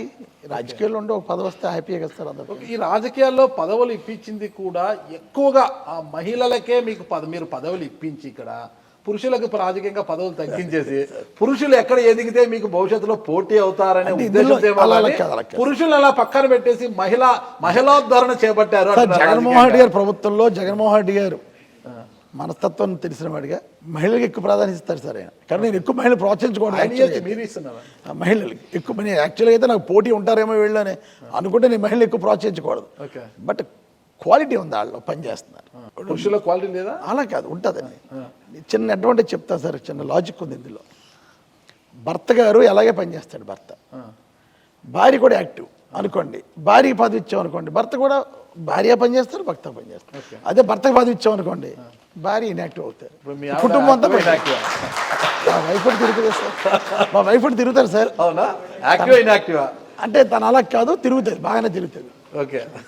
సో యాక్చువల్గా సార్ మీ శిష్యులు చాలామంది అంటే మీ దగ్గర ఉండి మీ ఫాలోవర్స్గా ఉన్న చాలామంది మిమ్మల్ని వదిలిపోవడం జరుగుతుంది. ముఖ్యంగా దాంట్లో పంతం నానాజీ గారు, ఈయన మీ శిష్యుడు రైట్? ఇది అందరికీ తెలిసిన ఫాలోవర్, కలిసి పనిచేశారు. అయినప్పటికీ ఆయన శిష్యుడుగానే పోట్రే అయినరు. సో అలాంటి వ్యక్తి జనసేనకి వెళ్ళడం అసలు మీకు పడనే పడదు, అలాంటి పార్టీలోకి వెళ్ళడం అనేది ఏ విధంగా చూడొచ్చు అంటారు మరి ప్రజలు? నానాజీ నా శిష్యుడు అని అన్నగానండి, వాళ్ళు కూడా రాజకీయంలో ఉన్న ఫ్యామిలీయే, కానీ కరెక్ట్ పర్సన్ కాదు. నోరిప్పితే అబద్ధం. ఈరోజు పవన్ కళ్యాణ్కి రాంగ్ ఫీడింగ్ ఇచ్చిన వాళ్ళు మొట్టమొదటి స్థానంలో ఎవడుంటాడంటే పంత నానాజీ ఉంటాడు. మీ దగ్గర ఉన్నప్పుడు మీకు కూడా రాంగ్ ఫీడింగ్ ఎప్పుడు లేడమ్మా. నేను అతను 2004 కలిసి పనిచేసామన్నారు కదా సార్. 2009లో రాజశేఖర్ చనిపోయిన తర్వాత మేము జగన్ గారితో వచ్చేసాం, వాళ్ళు కాంగ్రెస్లో ఉన్నారు. సో అక్కడి నుంచి మాకు స్ప్లిట్ వచ్చింది. తర్వాత అతను పవన్ కళ్యాణ్ పక్క చేరాడు. స్పాంటేనియస్గా అబద్ధం ఆడిది కాకినాడలో ఎవడన్నా అంటే పంత నానాజీ అని చెప్తా. స్పాంటేనియస్గా అడిగి అబద్ధం. పవన్ కళ్యాణ్ దగ్గర వెళ్తున్నప్పుడు అంటే అలా చెప్పాడు నాకు తెలియదు, కానీ అతనే పవన్ కళ్యాణ్ని రాంగ్ ఫీడింగ్ ఇచ్చాడు అతను.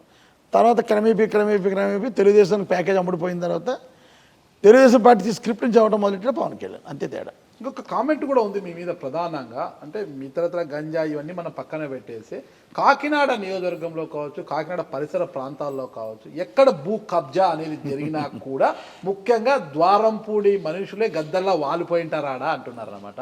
నిజంగా ఆ స్థాయిలో ప్రయత్నిస్తున్నారు భూ కబ్జాలు? సార్ ఇది నేను చెప్పాను సార్, ఒక అబద్ధాన్ని నిజం చేయడం మ్యాక్సిమం ప్రయత్నం చేస్తారన్న భాగాలు ఇదొకటి. ఇంతమంది ఉన్నారు కదా సార్, నేను ఎక్కడన్నా నేను కానీ నా మనుషులు కానీ ఒక్క గజమన్నా కబ్జా చేశాను అడగండి. దుమ్ములపేట అనే ఏరియాలో 8 ఎకరాల ల్యాండ్ ఉంది sir, government land. Kondababu MLA అప్పుడు అందరి దగ్గర డబ్బులు తీసుకుని పట్టాలు ఇచ్చాడు.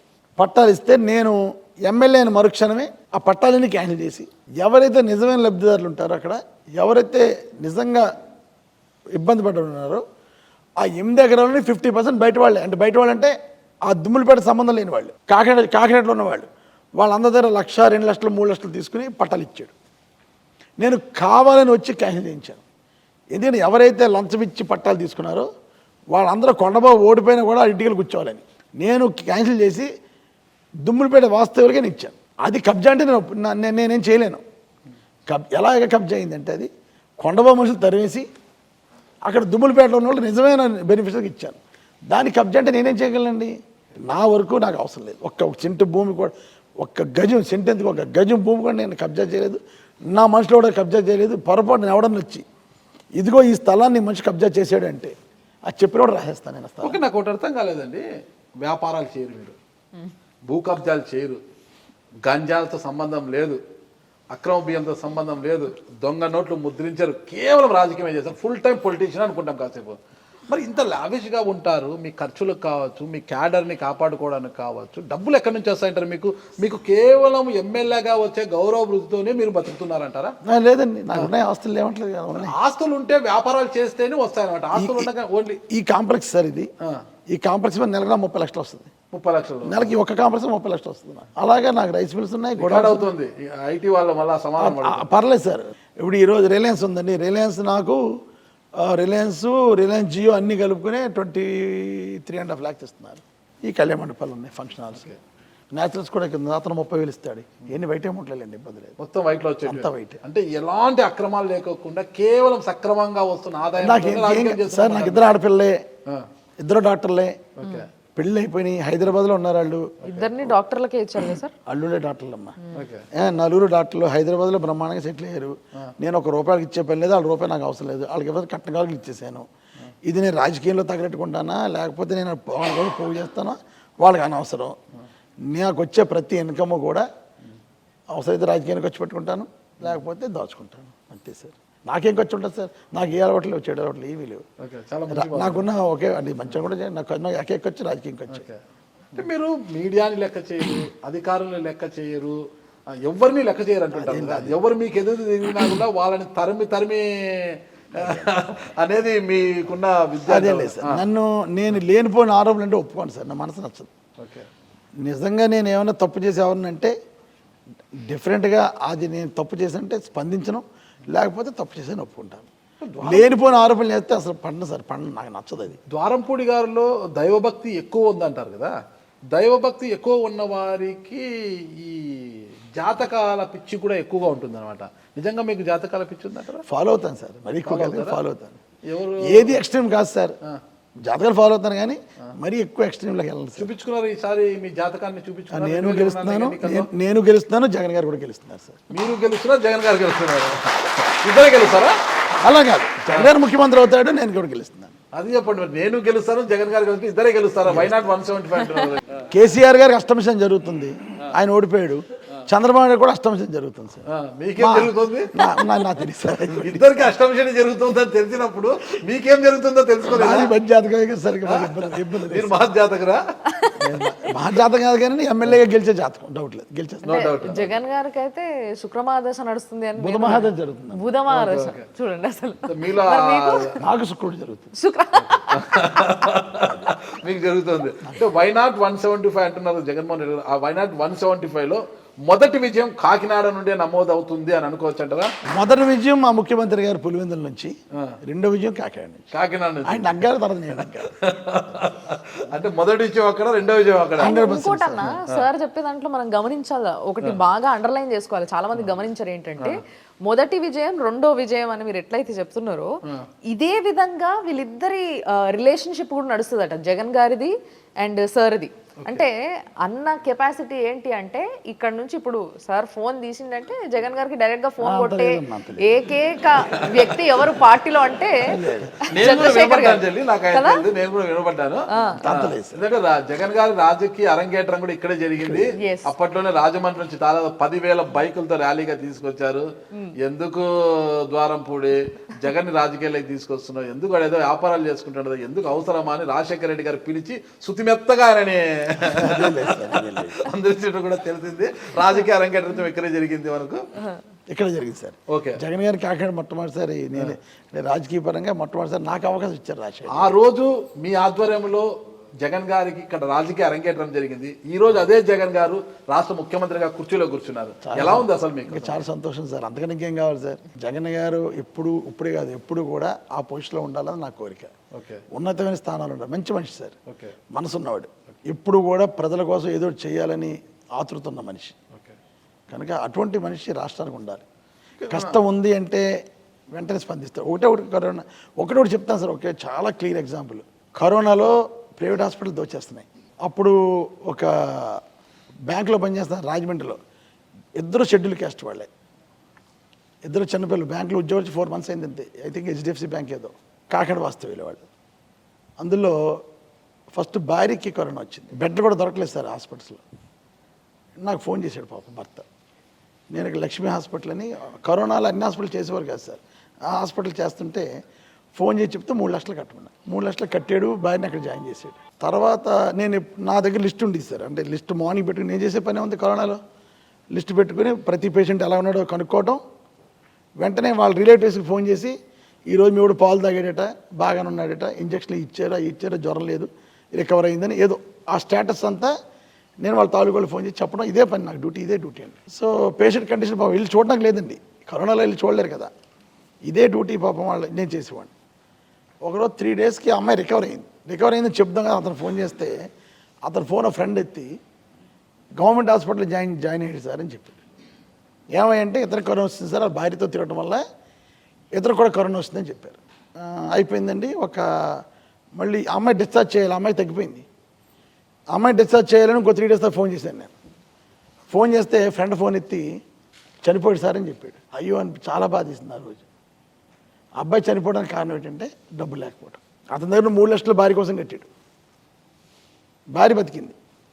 జీజీహెచ్లో జాయిన్ అయ్యాడు, మరి జీజీహెచ్లో ట్రీట్మెంట్ ఏమైందో ఎలాగుందో జాయిన్ అయ్యారు కూడా నాకు చెప్పలే, చనిపోయాడండి. నాకు అరౌండ్ 6:30 అలా తెలిసింది, చాలా బాధేసింది, ఇంకా నాకు ఉండలేకపోయాను.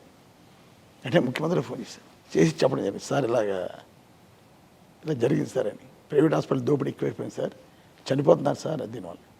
మరి నేను చెప్పానని ముఖ్యమంత్రి చేశారో లేకపోతే అప్పటికే ముఖ్యమంత్రి దృష్టి ఉందో నాకు తెలియదు, కానీ నేను ఈరోజు చెప్పాను సార్.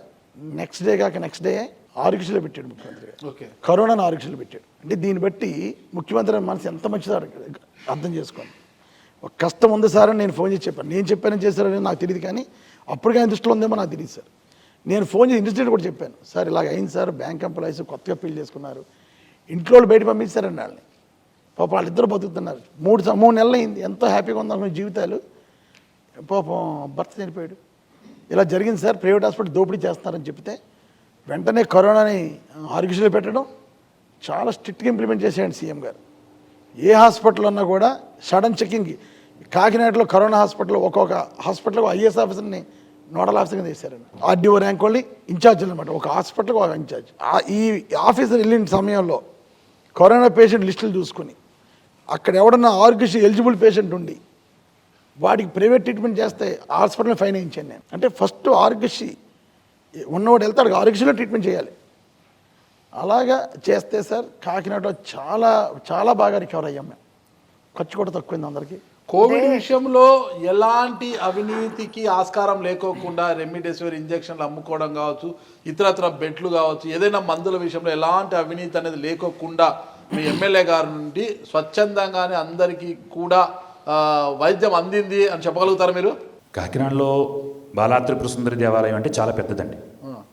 విజయవాడ అమ్మవారి తర్వాత మన దేవాలయానికి మంచి పేరు ప్రఖ్యాతలు ఉన్నాయి, అమ్మవారి విశిష్టత కూడా. ఆ ఆలయంలో మా చిన్నమావయ్య గారు, మా మావయ్య గారు ప్రధాన అర్చకులుగా ఉంటారు. మా చిన్నమావయ్య గారు కరోనా టైంలో ఇబ్బంది పడ్డారు. కుటుంబం ఏమో చాలా పెద్దదండి, 15 మంది కుటుంబ సభ్యులు ఒక ఇంట్లో. ఆయనకి వారి అమ్మగారు 82 సంవత్సరాలు, అప్పటికి 83. ఆవిడ, వాడి భార్య, వారి రెండో అబ్బాయి, మొత్తం 4 కూడా కోవిడ్కి ఎఫెక్ట్ అయిపోయారు. ఎంత ఇబ్బంది అంటే ఇంకా గుడి పెద్దదైనా కుటుంబం పెద్దదైపోతే ఆర్థికంగా కొంచెం ఇబ్బంది. ఎంత ఆరోగ్యశ్రీ ఉన్నా కూడా పరిస్థితులు, అక్కడ ఉన్న ఇంజెక్షన్స్ కానీ మెడిసిన్స్ కానీ చాలా రకాలైన ఇబ్బందులు. ఇందాక చాలా సందర్భాల్లో మాట్లాడినప్పుడు ఎమ్మెల్యే గారి గురించి చెప్పాలంటే ఆయన వ్యక్తిగా ఎవరికి కూడా దగ్గరగా రారండి. ఎమ్మెల్యేగానే ఉంటారు, కానీ ఆయనకు ఉన్నటువంటి క్యాడర్, ఈ నియోజకవర్గంలో ఎవరైతే ఇబ్బందులు పడుతున్నారో వాళ్ళు తెలుసుకుని, అలాగే మా కుటుంబంలో ఉన్నటువంటి వ్యక్తులు ఇబ్బందుల్లో ఉన్నారని తెలుసుకుని ఆయనకి సమాచారం అందించి వీరికి ఏం చేస్తే న్యాయం జరుగుతుందో, వారికి ఉన్న పరిస్థితికి ట్రీట్మెంట్ ఏ రకంగా జరగాలో చెప్పి, ఈయన ఫోన్లో మాట్లాడిన డైరెక్ట్గా మాకు ఎప్పుడూ మాట్లాడలేదు. వారికి సంబంధించిన కార్యకర్తలు కావచ్చు, పెద్ద వ్యక్తులు కావచ్చు, డైలీ మాతో మాట్లాడుతూ ట్రీట్మెంట్కి సంబంధించిన విషయంలో సుమారుగా 14 లక్షల రూపాయలు, ఈరోజు మీరు లక్ష్మీ హాస్పిటల్కి వెళ్తే బిల్లు ఉంటుందండి, చూసుకోవచ్చు. ఆ 14 లక్షల రూపాయలు ఈరోజు మా చిన్నమావి గారు కొంచెం భగవంతుడు తీసుకెళ్ళిపోయాడు, కానీ ఆ 83 ఏళ్ల వయసు ఆవిడ ఈరోజు 89 ఏళ్లతో ఆవిడ సజీవంగా ఉన్నారు. ఆవిడ భార్య ఉంది, వాళ్ళ అబ్బాయి, రెండో అబ్బాయి ఉన్నాడు, అందరూ కూడా క్షేమంగా ఉన్నారు. కానీ ఆ కుటుంబం 14 లక్షల రూపాయలు బిల్లు కట్టాలి అని ఆయన్ని అక్కడ ఆపేటటువంటి పరిస్థితి ఉంటే, ఆయనకి సంబంధించినటువంటి వ్యక్తులు వచ్చి దీనికి రెస్పాన్సిబిలిటీ ఎమ్మెల్యే గారు తీసుకుంటున్నారు, మీరు ఇమీడియట్గా ఇక్కడ తదుపరి జరిగే కార్యక్రమాలు మీరు చేయండి అని చెప్పి ఆ రోజు మాట చెప్పడం వరకే కాదండి, ఈ రోజుకి వచ్చి మేము ₹1 కూడా పే చేయలేదు. ఇది వాస్తవం. ఎక్కడైనా సరే, ఏ సందర్భంలో ఈ నియోజకవర్గంలో ఎక్కడ ఇబ్బంది జరిగినా 108కి ఫోన్ చేస్తే ఎలా అయితే అంబులెన్స్ వస్తుందో, ఈయనకి సంబంధించినటువంటి వ్యక్తులు, కార్యకర్తలు కూడా అక్కడ ఉన్నటువంటి ప్రాబ్లమ్ని సాల్వ్ చేయడానికి ఆయన వరకు వెళ్తే ఆయన వరకు వెళ్ళాలి, వెళ్ళకపోతే అక్కడే సాల్వ్ చేసి అందరికీ కూడా, సామాన్యులు ఏ వర్గమైనా సరే అందరికీ కూడా అందుబాటులో ఉండవంటే, ఎంతమంది నియోజకవర్గంలో ఎన్ని లక్షల మంది ఉన్నారు, రోజుకి ఎంతమందిని కలుస్తారండి ఆయన? ఏమీ ఎవరిని కలవక్కర్లేదండి. ఆయనకు ఉన్నటువంటి క్యాడర్లో ప్రతి వీధికి ఒక వ్యక్తి ఆ వీధిలో ఉన్నటువంటి సమస్యలను పరిష్కరించే దిశగానే ముందుకు వెళ్తారు.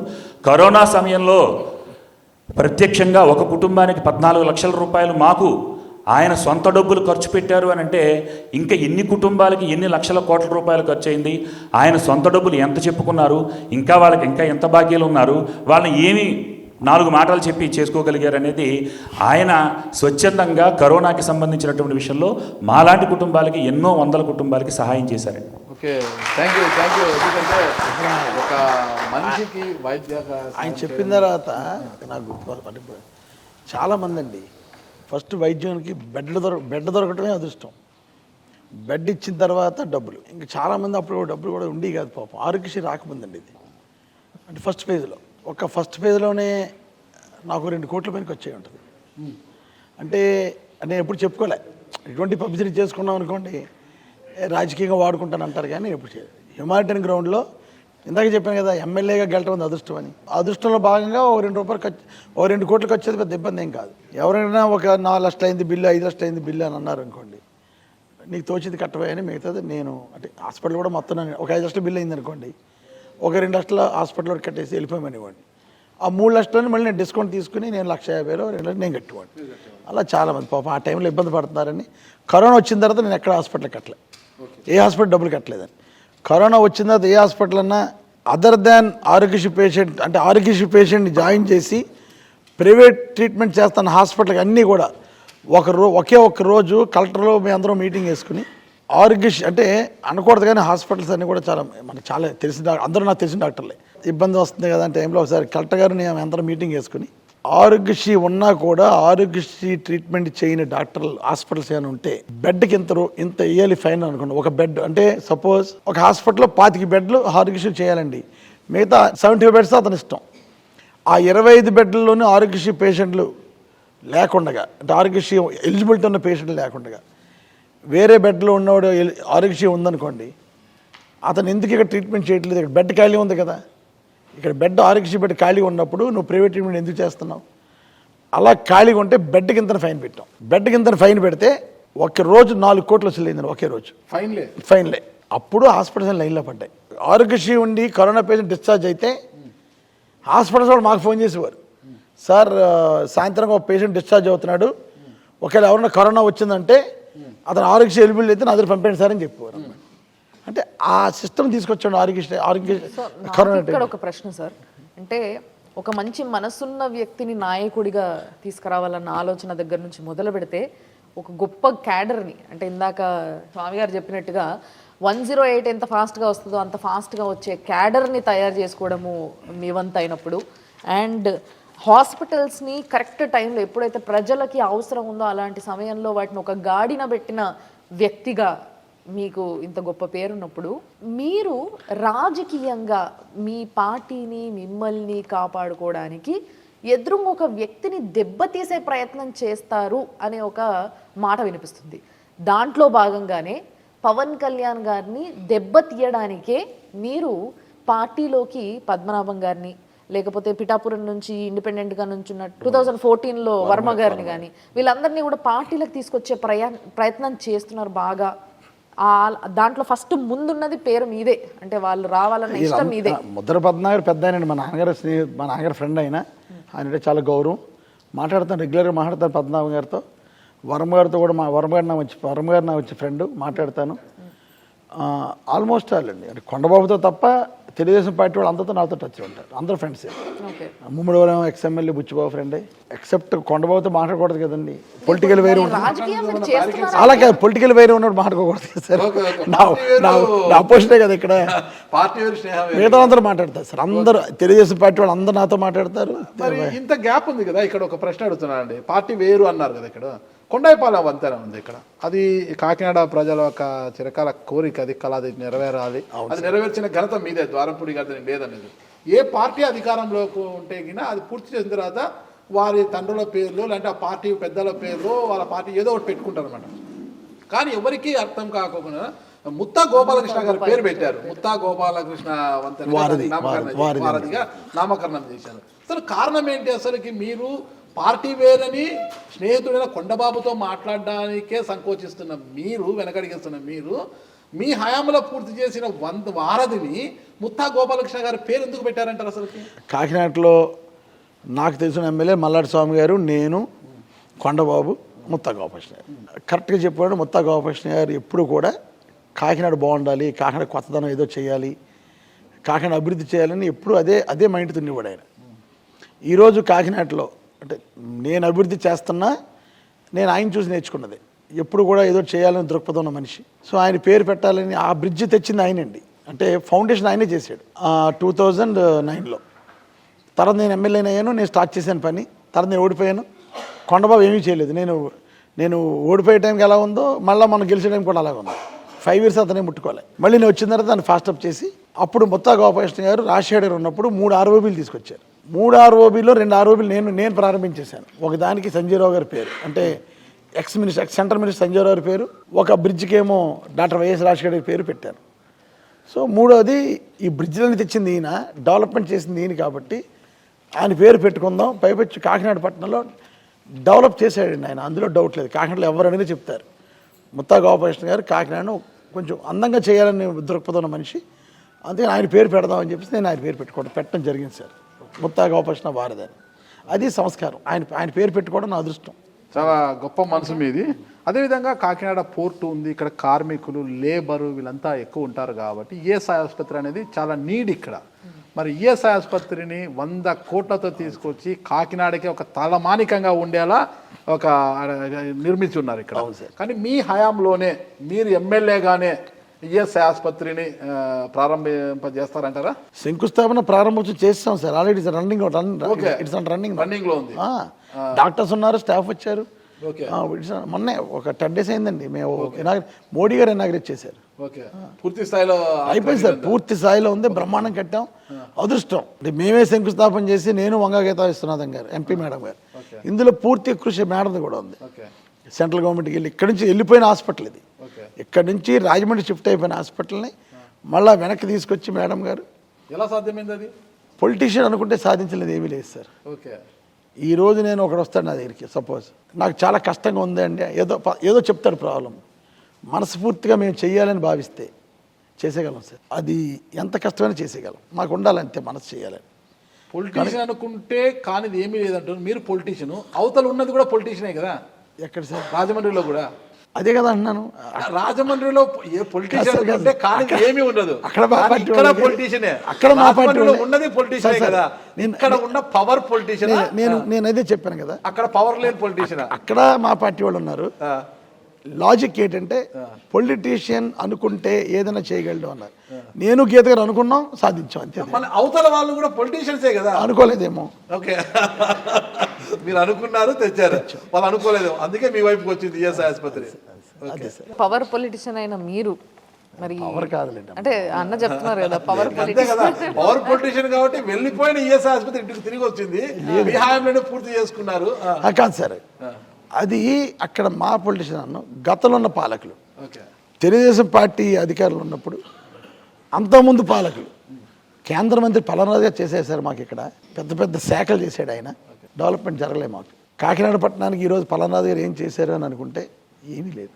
మనం రాజకీయాల్లో ఉన్నప్పుడు మనల్ని ప్రజలు మన మీద నమ్మకంతో గెలిపించినప్పుడు మనం ఏ స్థాయిలో ఉన్నా ఉన్నత స్థాయికి ఇంకా వెళ్తే ఇంకా బాగా. ఈరోజు బాలయ్య గారి పేరు చెప్పుకోవట్లేదని మేము, మరి బాలయ్య గారు ఉన్నప్పుడు ఏం చేశాడు అభివృద్ధి, మాకే బ్రహ్మాండమైన అభివృద్ధి చేశాడు ఆయన.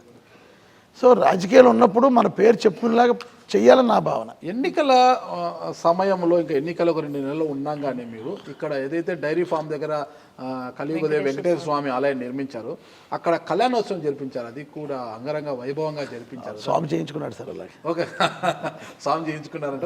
మరి స్వామివారి ఆశీర్వాదము దొరికిందా మీకు? ఉంటుంది సార్, దొరికిందా? ఉంటుంది, ఎప్పుడు ఉంటుంది. ఎందుకు ఆ సమయంలో స్వామివారి కళ్యాణం అంత పెద్ద ఎత్తున చేయాలనిపించింది మీకు అసలు? అంటే యాక్చువల్గా గుడి పూర్తయిన తర్వాత కళ్యాణం చేయాలనుకున్నానండి. గతంలో ఒకసారి ఇక్కడ ఆనందభారతిలో చేశాను.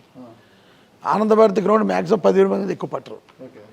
ఆ రోజు చాలామంది బయట నిలబడిపోయారు పాపం, స్వామివారి కళ్యాణం చూడలేకపోయారు. నాకు తెలిసిన బయటకు 7-8 మంది ఉన్నారండి. అందరికీ చూపించాలి కళ్యాణం అని, మళ్ళీ చేయిస్తాను స్వామి నీ కళ్యాణం చాలామంది చూడలేకపోయారు అని అనుకుని రంగరాయ మెడికల్ కాలేజ్ గ్రౌండ్లో పెట్టాను. అక్కడ 35,000 కుర్చీలు వేసి, తిరుపతి నుంచి ఒక 40,000 లడ్డూలు తెప్పించి, వచ్చిన ప్రతి వాడికి ప్రసాదం ఇచ్చి, అక్కడ 40,000 మందికి అంటే 5,000 మందికి ఎక్స్ట్రా కూడా టిఫిన్లు కూడా అన్నీ వండించి అన్ని ప్రమాణం చేశారు. ఎక్కడ ఇంత ఇన్సిడెంట్ లేదు సార్. స్వామివారు చాలా ఆనందంగా కళ్యాణాన్ని జరిపించుకున్నారు. అక్కడ ఆనందంగా ఎవరైనా చూసారా కళ్యాణాన్ని, స్వామివారి కళ్యాణాన్ని? అందరూ చూశారు సార్ ఆల్మోస్ట్. ఓకే, మీ అనుభూతిని చెప్పండి. చాలా బాగా చేశారు సార్. అటువంటి కళ్యాణం ఎప్పుడు చూడలేదు సార్. ఆ తిరుపతిలో అక్కడ చేస్తారని అనుకున్నాం, కానీ అదే కళ్యాణం కాకినాడలో చేసి చాలా ఆనందం కలిగించారు మా చంద్రశేఖర్ రెడ్డి గారు. నేను గుడి కట్టాం కదా సార్, స్టార్టింగ్లోనే గుడి 4 కోట్లు అవుద్ది అంటే, గుడి కాంట్రాక్టర్ 2,60,00,000 అండి. ఆ రాతి గుడి కట్టడానికి 2,60,00,000 రూపాయలు, ఆ శిల్పికి మిగతా ఫౌండేషన్ కానీ మిగతా ఈ విగ్రహాలకి కానీ మళ్ళీ ఎన్ని అవుతాయి కదా సార్ ఎక్స్ట్రా ఖర్చులు. 4 కోట్ల రూపాయలు అవుద్దని ఎస్టిమేషన్ ఇచ్చారు నాకు. ఓకే గోయేడా, నేను ₹1 కూడా డొనేషన్ తీసుకోలేదు సార్. నేను ఎందుకు తీసుకోలేదంటే ఇవ్వరని కాదు, ఈరోజు నేను అడిగితే నా మీద నమ్మకంతో ఇచ్చే ఫ్రెండ్స్ చాలామంది ఉన్నారు. కానీ నేను తెలుగుదేశం పార్టీ వాళ్ళు భయపడి నేను డొనేషన్ తీసుకోలే. తెలుగుదేశం పార్టీ వాళ్ళు ఎటువంటి వాళ్ళు అంటే, అదిగో చంద్రశేఖర్ రెడ్డి గుడి పేరు చెప్పి దోపిడీ చేసేస్తున్నాడు, గుడి పేరు చెప్పి అందరి డొనేషన్ వసూలు చేసేస్తున్నాడు. ఈరోజు ఇంత స్వచ్ఛంగా తెల్లగా పాలలా ఉన్నానంటే కారణం నేను ఎవరి దగ్గర ఒక్క రూపాయి ఈ రోజు కూడా తీసుకోలేదు. పెద్ద మనిషి ఆయన ఉన్నాడు, ఆయన మన గుడికి వచ్చి, గుడి ఒకడో కట్టకూడదు సార్, అది కరెక్ట్ కాదు, గుడిలో ఎంతో కొంత ఒక రూపాయి అన్నా సరే గోడ డొనేషన్ తీసుకోండి అని చెప్పాడు. అది నాకు మొన్నే చెప్పారు కాబట్టి, అంటే 4 కోట్ల గుడి పూర్తి అయిపోయింది, ఇంకా కొన్ని కాంపౌండర్లు కూడా కట్టాలి సార్, అది టీటీడీ నిధులతో అవి కడుతున్నాను. అంటే 5 కోట్లు అవుతుందండి గుడికి ఇప్పుడు దగ్గర. సో అది అయిన తర్వాత అందరిని ఇన్వాల్వ్ చేస్తారు. చాలామంది స్నేహితులు వచ్చి ఇప్పుడు 1 లక్ష రూపాయలు ఇస్తాం, 2 లక్షలు ఇస్తాం, 3 లక్షలు ఇస్తాం అంటే వాళ్ళు ఒకటే చెప్పాను, మీరు ఏది ఇచ్చినా వస్తు రూపాయన ఇవ్వండి. ఒక వెండి ప్లేటో, లేకపోతే వెండి హారతి ఇచ్చిదో, లేకపోతే వెండి గంటో, లేకపోతే రాగి గంట ఏదో ఇవ్వండి, దాని మీద మీ పేరు రాయించుకోండి, ఇవ్వండి. అక్కడ వాళ్ళు వచ్చినప్పుడు ఆ వస్తువు కనపడాలి, అక్కడ వాడికి కూడా ఆనందం కదండి. ఇప్పుడు నేను గుడిలో వాడి దగ్గర 10 లక్షలు తీసుకుని గుడిలో పెట్టాను అనుకోండి, ఎక్కడుంది గుడిలో తెలియదు కదా సార్, పబ్లిక్ తెలియదు. ఇప్పుడు అదే వాళ్ళు డొనేషన్ ఇచ్చినప్పుడు చూసుకున్నాడు అనుకోండి, అదిగో స్వామివారికి ఒంటి మీద ఉన్న ఒంటి మీద ఉన్న ఆభరణాలు నేనే ఇచ్చాను, అదిగో నా దండ అదిగో, లేకపోతే నా పాదాలు అయ్యో, వెండి పాదాలు అయ్యో అని అనుకోవడానికి బాగుంటుంది. సో అందుకని ఈరోజు వరకు స్వామివారికి కట్టిన గుళ్ళో 1 రూపాయి కూడా డొనేషన్ తీసుకోలేదు సార్. నేను డొనేషన్ ఇవ్వడానికి వ్యక్తులు రెడీ ఉన్నా, కేవలం వీళ్ళు ఒక ఫాల్స్ ఎలిగేషన్ కోసం చెప్పి ఎవరికి అవకాశం ఇవ్వలేదు నేను. సరే, 2019లో కాకినాడ నియోజకవర్గం ప్రజలు మీకు అవకాశం ఇచ్చి మళ్ళీ అసెంబ్లీకి రెండవసారి అసెంబ్లీకి పంపించారు కదా. ఈ 5 ఏళ్ల కాలంలో ఏదైతే ఆ రోజు అంటే నవరత్నాలు కాకుండా లోకల్గా ఇవి నేను సాధించాల్సిన ప్రగతి ఈ విధంగా ఉంది అని అనుకున్నారు, అంత ప్రగతిని 5 ఏళ్ల కాలంలో చేసి చూపించేశారా, ఇంకా చేయాల్సింది ఏమైనా ఉందా? చేస్తాను సార్, చేశారు, వీలైనంత వరకు అన్నీ చేస్తాను సార్. మిగిలిపోయినవి ఏమున్నాయి? మిగిలిపోయేది ఒకటి నాకు ప్రధానమైనది 30,000 మందికి ఇళ్ళ పట్టాలు ఇచ్చాను సార్. 650 ఎకరాలు కొన్నాం, రోడ్డు వేసాం, ఫిల్లింగ్ చేసాం, 30,000 మందికి పట్టాలు ఇచ్చాం, 11,000 ఇల్లులు మొదలుపెట్టాం, కన్స్ట్రక్షన్ అవుతుంది సార్. ఇప్పుడు నా నెక్స్ట్ టార్గెట్ 30,000 మందికి కూడా ఇల్లు కట్టించేస్తాను, 100%. ఇంకొకసారి దేవుడి దేవాళ్ళు వీళ్ళందరూ అవకాశం ఇస్తే 30,000 మందికి ఇల్లు కట్టించాలి సార్. చాలా అవకాశం ఇస్తే ఎప్పుడు కూడా దేవుడి దయ అన్నది ఉండాలి సార్ అందరికీ. అందుకని మనం గెలిచేస్తాను అనకూడదు, గెలిచేస్తామని తెలిసినా కూడా గెలిచేస్తాను అనకూడదు, దేవుడి దయ వల్ల అని ఒక మాట పెట్టుకుని. బుధదశ చెప్పారు కదా, బుధదశ నాది శుక్రుడు సార్, శుక్రదశ, శుక్ర మహాదశ చెప్పారు కదా. మరి డౌట్ ఉందా? ఇంకా డౌట్ కాదు సార్, ఏదన్నా కూడా నేను గెలిచేస్తున్నాను అన్నాను అనుకోండి, దేవుడు 2 ముట్టుకెళ్ళి వేస్తాడు. అంతేనంటారా? వీడికి పొగర పెరిగిపోయిందిరా బాబు, లేదంటారా? దేవుడి దయ వల్ల అన్నాం అనుకోండి, ఎవడైనా కూడా ప్రభువు దయ వల్ల, అల్లా దయ వల్ల, దేవుడి దయ వల్ల, ఎవడన్నా ప్రతిదీ మనం మాట్లాడుకునేది అది ఒక సిస్టమ్, అది అలా మాట్లాడుకుంటే మంచిది. అలా దేవుడి దయ వల్ల గెలుస్తుంది. మరుక్షణమే 30,000 మందికి ఇల్లు కట్టాలి సార్, అది నా కోరిక సార్. కట్టేస్తాను. ఓకే, ఖచ్చితంగా కట్టేస్తామంటారు. చూద్దాం, ప్రజలు కూడా అవకాశం ఇస్తారు. ఫైనల్గా ఒకటే అండి, ఏ నియోజకవర్గంలో తీసుకున్నా కూడా ఆ ప్రజలకు 3 అంశాల్లో ప్రధానంగా నీడు ఉంటుంది అన్నమాట. విద్య, వైద్యం, ఉపాధి. ఈ 3 కూడా వాళ్ళకి చాలా నీడు ఉంటుంది అన్నమాట. విద్య అవసరము, తర్వాత వైద్యం అవసరము, ఉపాధి కూడా అవసరం అంట. ఈ రంగాల్లో మీరు అనుకున్న మేరకు ప్రగతి సాధించాను, విద్యాపరంగా ఈ సంస్కరణ చేయగలిగాను, ఇవి మార్పులు తెచ్చాను మా కాకినాడలో, వైద్యపరంగా ఈ విధంగా చేయగలిగాను, ఉపాధి పరంగా ఇంతమందికి ఉపాధి కల్పించాను అని గట్టిగా చెప్పగలరా మీరు? చాలా గట్టిగా చెప్పగలను సార్. ఎలాగంటే విద్యాపరంగా 90 కోట్ల రూపాయలు ఖర్చు పెట్టి నాడు నేడు ప్రభుత్వ పరంగా చేయడం జరిగింది సార్. ఇక్కడ మాకు ఎస్ఆర్ఎంటీ సంస్థ ఉంది, ఎస్ఆర్ఎంటీ సారథి గారని, ఆయన ఎండి గారు. నేనంటే చాలా ఇష్టంగా ఉంటారు. ఆయన ఒక వ్యక్తిత్వం బట్టి సార్, ఎంత ఇష్టం అంటే బాగుంటుంది. అలానే కాదు సార్, పవన్ కళ్యాణ్, చంద్రబాబు వాళ్ళు పొలిటీషియన్స్ సార్, ఈయన వ్యాపారస్తులు. సో ఒక 2 కోట్ల రూపాయలు ఇస్తానంటే, ఇక్కడ పిఆర్ కాలేజీలో బాయ్స్ హాస్టల్, బాయ్స్ స్కూల్ ఉంది, అది బ్రహ్మాండంగా క్లాస్ రూమ్స్ కట్టించాం. విద్యపరంగా అన్ని రకాలుగాను జగన్మోహన్ రెడ్డి గారు బ్రహ్మాండంగా చేశాడు. వైద్యపరంగా కాకినాడలో 4 పిహెచ్ సెంటర్లు ఉండి, పబ్లిక్ హెల్త్ సెంటర్స్ 4 ఉండి సార్. ఈరోజు 13 ఉన్నాయి, అంటే 4తో కలుపు. అంటే ఈ 4 కాక మొత్తం ఇంకో 9 పిహెచ్ సెంటర్లు కట్టాను. అంటే నాకున్న 13 సెంటర్లోనూ నాకున్న వార్డులు 43. ఇన్ యావరేజ్ ప్రతి 3 వార్డులకి అంటే మీకు ఆల్మోస్ట్ వాళ్ళు ఓట్లు వచ్చేదారు 15,000 వస్తారండి, జనాభా వచ్చేదారు 20,000 వస్తారు. సో ప్రతి 20,000 నుంచి 25,000 జనాభాకి ఒక పిహెచ్ సెంటర్ ఉంది. అక్కడ అన్ని రకాల సదుపాయాలతోటి పిహెచ్ సెంటర్ రన్ అవుతున్నాయి. ఈరోజు జగన్మోహన్ రెడ్డి గారు ఈ వైద్యపరంగా ఎంత డెవలప్ చేశారంటే కాకినాడలో ఏ మూలన్నా ఎవరికైనా ఇబ్బంది వస్తే గవర్నమెంట్ హాస్పిటల్కి వెళ్ళాలి సార్, దూరం. ఈరోజు ఒక జ్వరం కానీ ఒక రొంప కానీ ప్రెగ్నెంట్ లేడీస్ కానీ పీడియాట్రిషియన్స్ అంటే పిల్లలు చంటి పిల్లలు ప్రాబ్లమ్స్ ఉన్నా వాళ్ళు గవర్నమెంట్ హాస్పిటల్ వెళ్ళే పని లేదు, వాళ్ళు అక్కడ దగ్గరలో పిహెచ్ సెంటర్ చూపించేసుకుంటే చాలు, అక్కడే మందులు కూడా ఇచ్చేస్తున్నాం. అంటే 4 పిహెచ్ సెంటర్లు ఉండే కాకినాడని ఈరోజు 13 పిహెచ్ సెంటర్లు కట్టడం జరిగింది. ప్రతి 3 వార్డులకి అంటే 10-15 వేల ఓటర్లకి ఒక పిహెచ్ సెంటర్ ఉంది సార్. సో వైద్యపరంగా బ్రహ్మాండంగా చేసాం. ఉపాధిని వచ్చారు కదా, ఇక్కడ మేమందరం ఉండేది పోర్ట్ బేస్డ్. పోర్ట్లో ఏ కార్మికుడు ఖాళీ లేదు ఈరోజు, నిత్యం పని. మా కార్మికుల పనితో పాటు ఇంకా సరిపోకపోతే యూపీ నుంచి బీహార్ నుంచి కూడా వచ్చి ఇక్కడ పని చేసుకుంటున్నారు. ఒకటి ఎగ్జాంపుల్ చెప్తాను సార్, మాకు హెచ్ఎంఎస్ సంస్థ అని చాలా పెద్ద అసోసియేషన్, పోర్ట్ యాక్టివిటీ అంతా కూడా అందులో ఆ యూనియన్ సభ్యులే చేస్తారు. మన జనవరిలో ప్రతి సంవత్సరం జనవరిలో వాళ్ళకి బోనస్ ఇచ్చుకుంటారు. గతంలో నేను 2009-2014 ఎమ్మెల్యే అయినప్పుడు వాళ్ళ పండక్కి ఇచ్చే బోనస్లు 25 లక్షల రూపాయలు, 30 లక్షల రూపాయలు తప్ప ఉండేది కాదు. మొన్న రికార్డు 1,25 లక్షల రూపాయలని వాళ్ళు బోనస్గా పంచుకున్నారు సార్. వాళ్ళు ఇంతకన్నా హ్యాపీ ఏముంటుంది సార్? అదే సభ్యులు 1,450 మంది సభ్యులు వాళ్ళు, అప్పుడు అంతమంది ఇప్పుడు అంతమంది. అంటే వాళ్ళకి పని అంత దొరికింది. వాళ్ళు వచ్చిన డబ్బులు ఇంత పర్సెంటేజ్ దాచుకున్నారు, ఆ దాచుకున్న డబ్బులు పండగలో బోనస్గా తెచ్చుకున్నారు. మీరన్నీ చక్కగా ఒక్కొక్క అంశం చెప్పారు. అదే అంశాల గురించి నేను మళ్ళీ యాడింగ్ చెప్తాను. చెప్పండి సార్. విద్యాపరంగా నాడు నేడు అన్నారు, అది ప్రభుత్వ స్కీము. ఓకే, నవరత్నాల్లో భాగంగా వచ్చింది, నాడు నేడు కింద చేశారు. మీరు కొంత ఎక్కువ తెచ్చుకొని ఎక్కువ స్కూల్స్ చేసుకుండొచ్చు. అయితే ప్రైవేట్ స్కూళ్ళ పరిస్థితి ఏంటి? కార్పొరేట్ స్కూల్స్ కావచ్చు, ప్రైవేట్ స్కూల్స్ ఉన్నాయన్నమాట.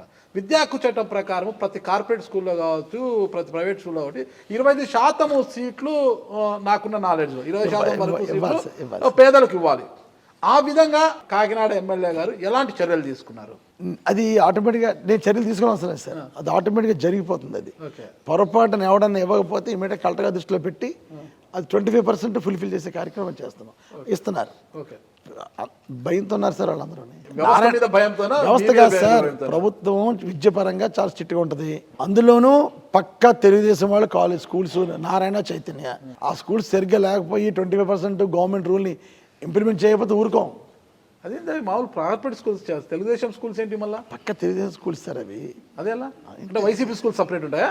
అలాగే లేదు, వైసీపీకి వెళ్ళేది కాకినాడలో. కానీ వాళ్ళు శ్రీ చైతన్య నారాయణ కదా సార్ మెయిన్, వాళ్ళు ఇంప్లిమెంట్ చేసే బాధ్యత తప్పకుండా తీసుకుంటాం. 25% ఇవ్వాల్సిందే వాళ్ళు. ఒక వైద్యపరంగా తీసుకుంటే ఓకే, పిహెచ్సీలు పెంపు చేశారు, ఓకే, ప్రభుత్వ వైద్య సేవలు అందుతున్నారు. ప్రతి ఒక్కరు కూడా, పేదవాడు కూడా. సార్ ఇంకొకటి చెప్పాలి సార్, వైద్యపరంగా ఈరోజు చాలామంది తెలియని విషయం చెప్తున్నా, దేశవ్యాప్తంగా డాక్టర్స్ కానీ, నర్సెస్ కానీ, మెడికల్ స్టాఫ్ కానీ ఉన్నది 65%, అంటే 35% షార్ట్లో ఉన్నాం.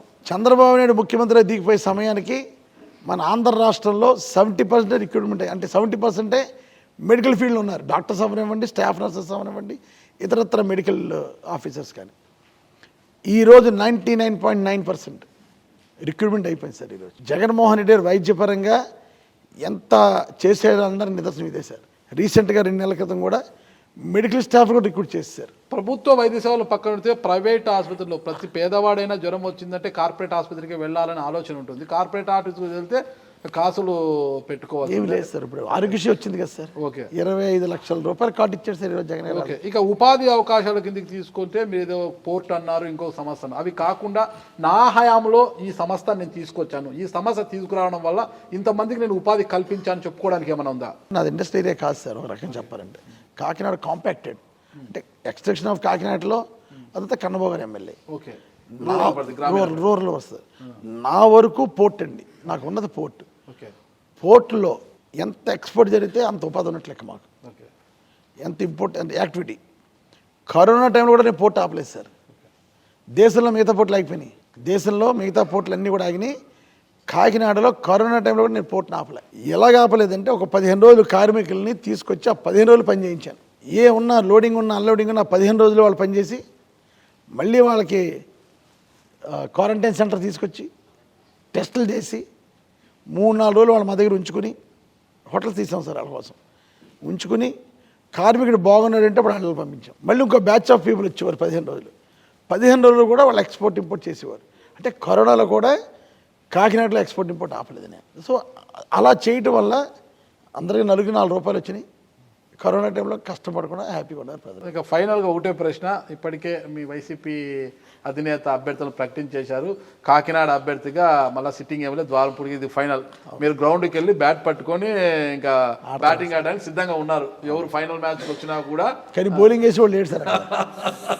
బౌలింగ్ ఎవడో తెలియదు కదా, ఈ రోజు కొంచెం ఎవడో తెలియదు. మేము రెడీగా ఉన్నాం. వాళ్ళు ఫాస్ట్ బౌలర్ని బరిలోకి దింపాలని చూస్తున్నారు. మీరు స్పిన్ గుగ్లీ అయితే కొడతారనేది ఫాస్ట్ బౌలర్ని బరిలోకి దింపాలని.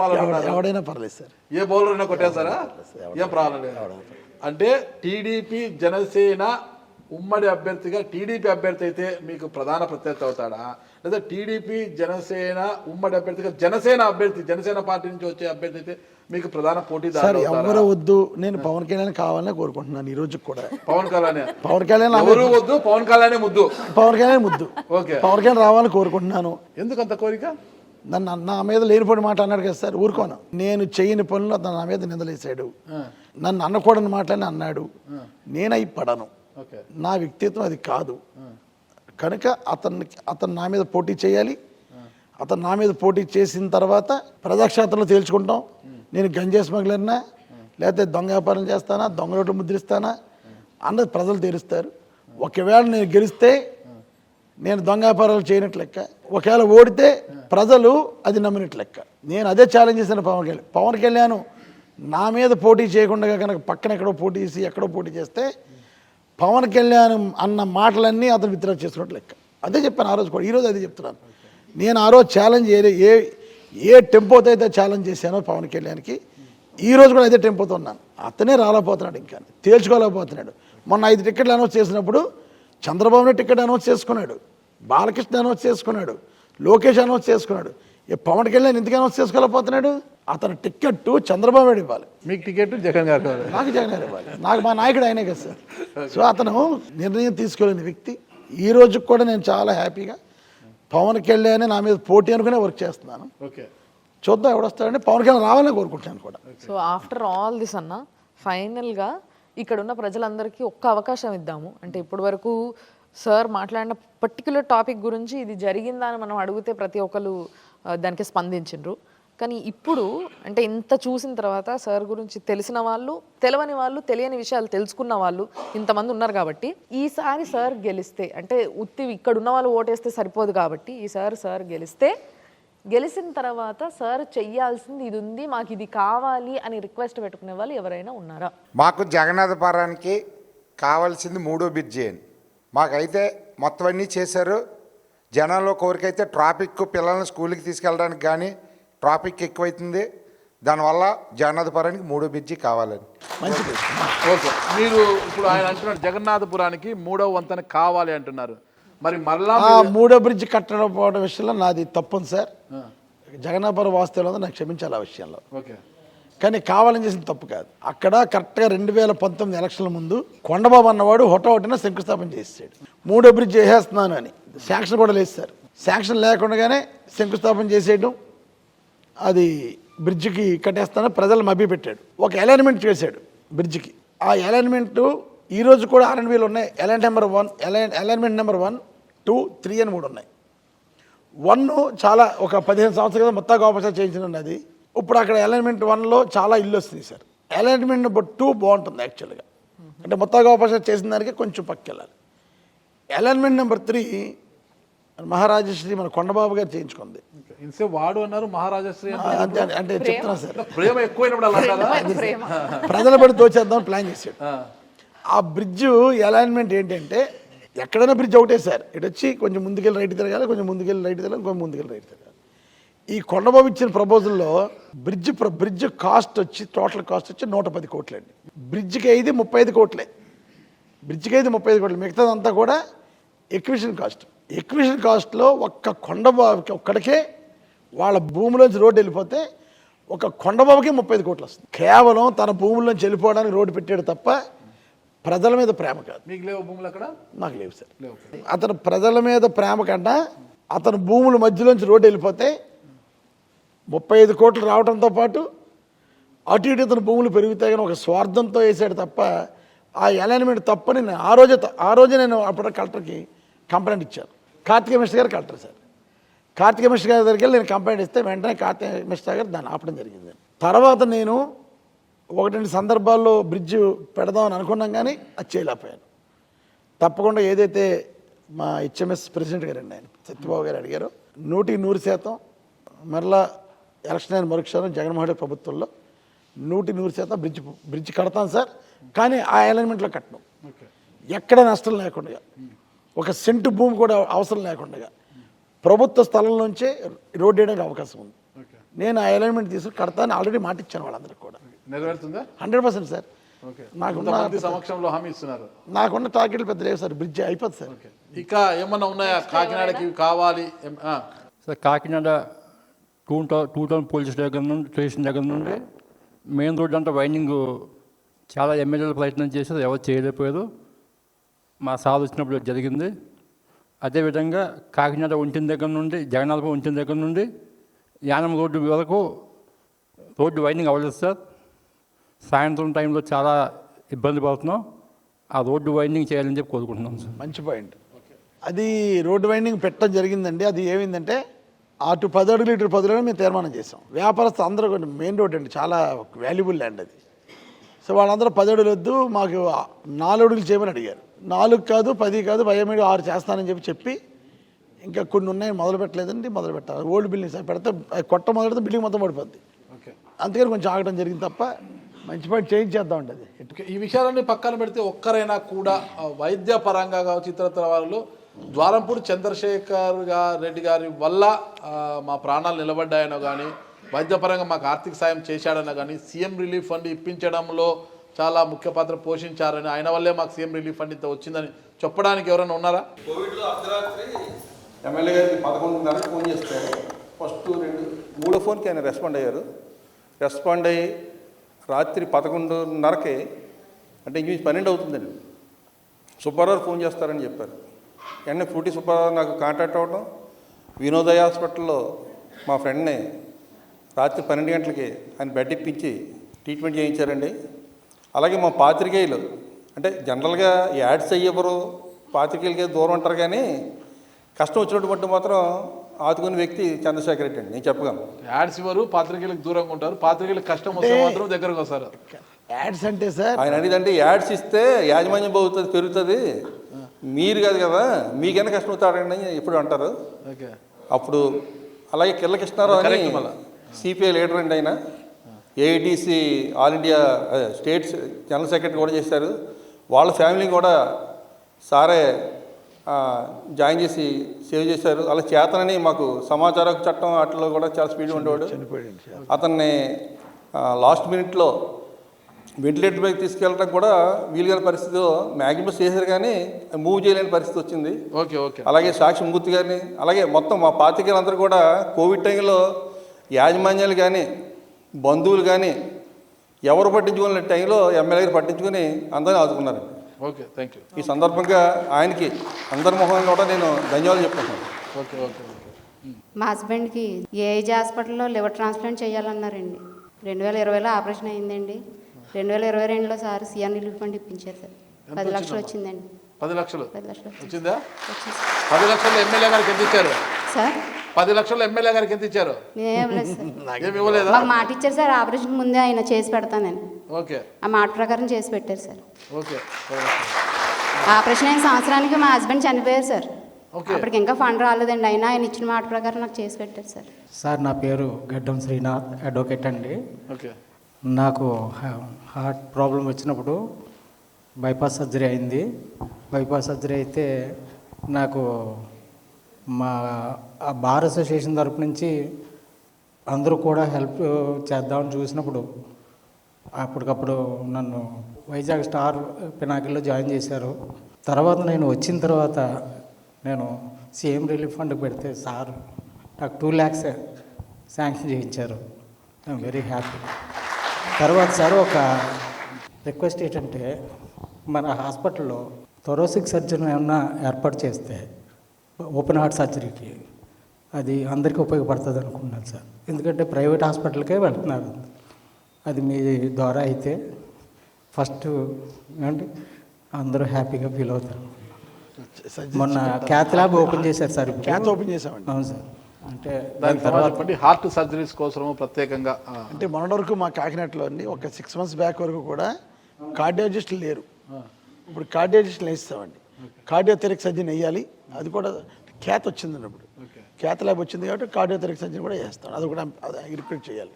కార్డియాలజిస్టులు రిక్రూట్ చేస్తాం. అంతకుముందు హార్ట్ ప్రాబ్లం వచ్చేవన్నా అంటే జనరల్ మెడిసిన్ డాక్టర్ దగ్గరికి వెళ్ళేవారండి. వాళ్ళే ట్రీట్మెంట్ చేసేవారు. ఇప్పుడు క్లియర్గా కార్డియాలజిస్టులు వచ్చారు, డిఎం కార్డియాలజిస్టులు.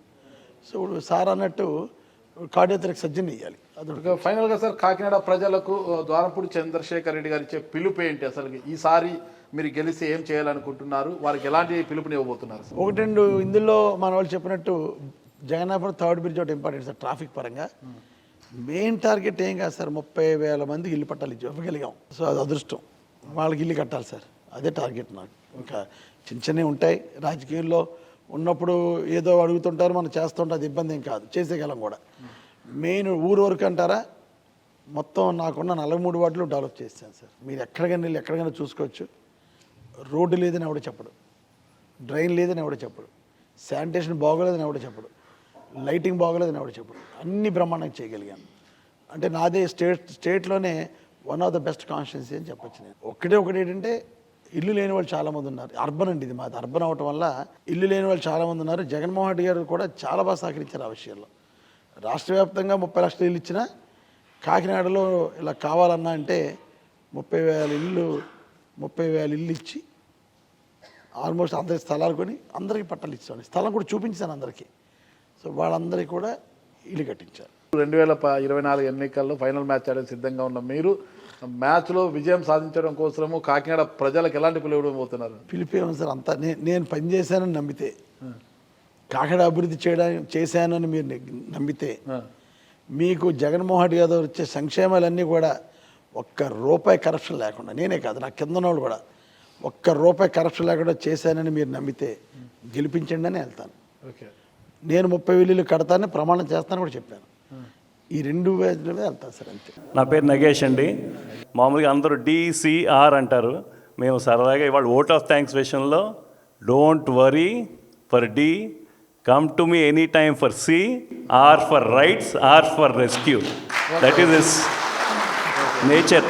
సో ఎందువల్లనంటే నేను సెవరల్ టైమ్స్ ఇప్పుడు ఆయన పక్కన ఉన్న ఆఫీస్లో అనుకోండి, ఇంట్లో అనుకోండి, ఎవరు వచ్చినా ఎంతమంది వచ్చినా జనరల్గా మేము చూస్తుంటాం, పక్కన PAకి ఆ ఫైల్ ఇచ్చేసి ఇది చూడండి అని చెప్పడం, లేకపోతే మళ్ళీ రండి అని చెప్పడం ఉంటుంది. కానీ నేను ఎప్పుడు చూసినా వెంటనే ఆ మనిషికి ఫోన్ చేసేయడం, అవతల వాళ్ళు ఎవరికో ఏ పని మీద వచ్చారో ఆ మనిషికి ఫోన్ చేసేయడం, నేను ఇది నా పని నా మనిషి అని చెప్పడం అన్నది నా కళ్ళతో కొన్ని 100 సార్లు చూశాను. సో అందువలన DCRకి నేను అబ్రివేషన్ ఇచ్చాను.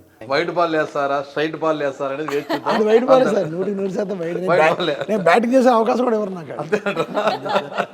వైట్లతోనే స్కోర్ వచ్చేస్తుంది, మొత్తం స్కోర్ వచ్చేస్తుంది. చూద్దాం, అది కూడా మాకు కూడా ఆసక్తిగా ఉంది చూడాలని. త్వరలోనే దాన్ని తిలకిస్తాం మనం. Thank you sir.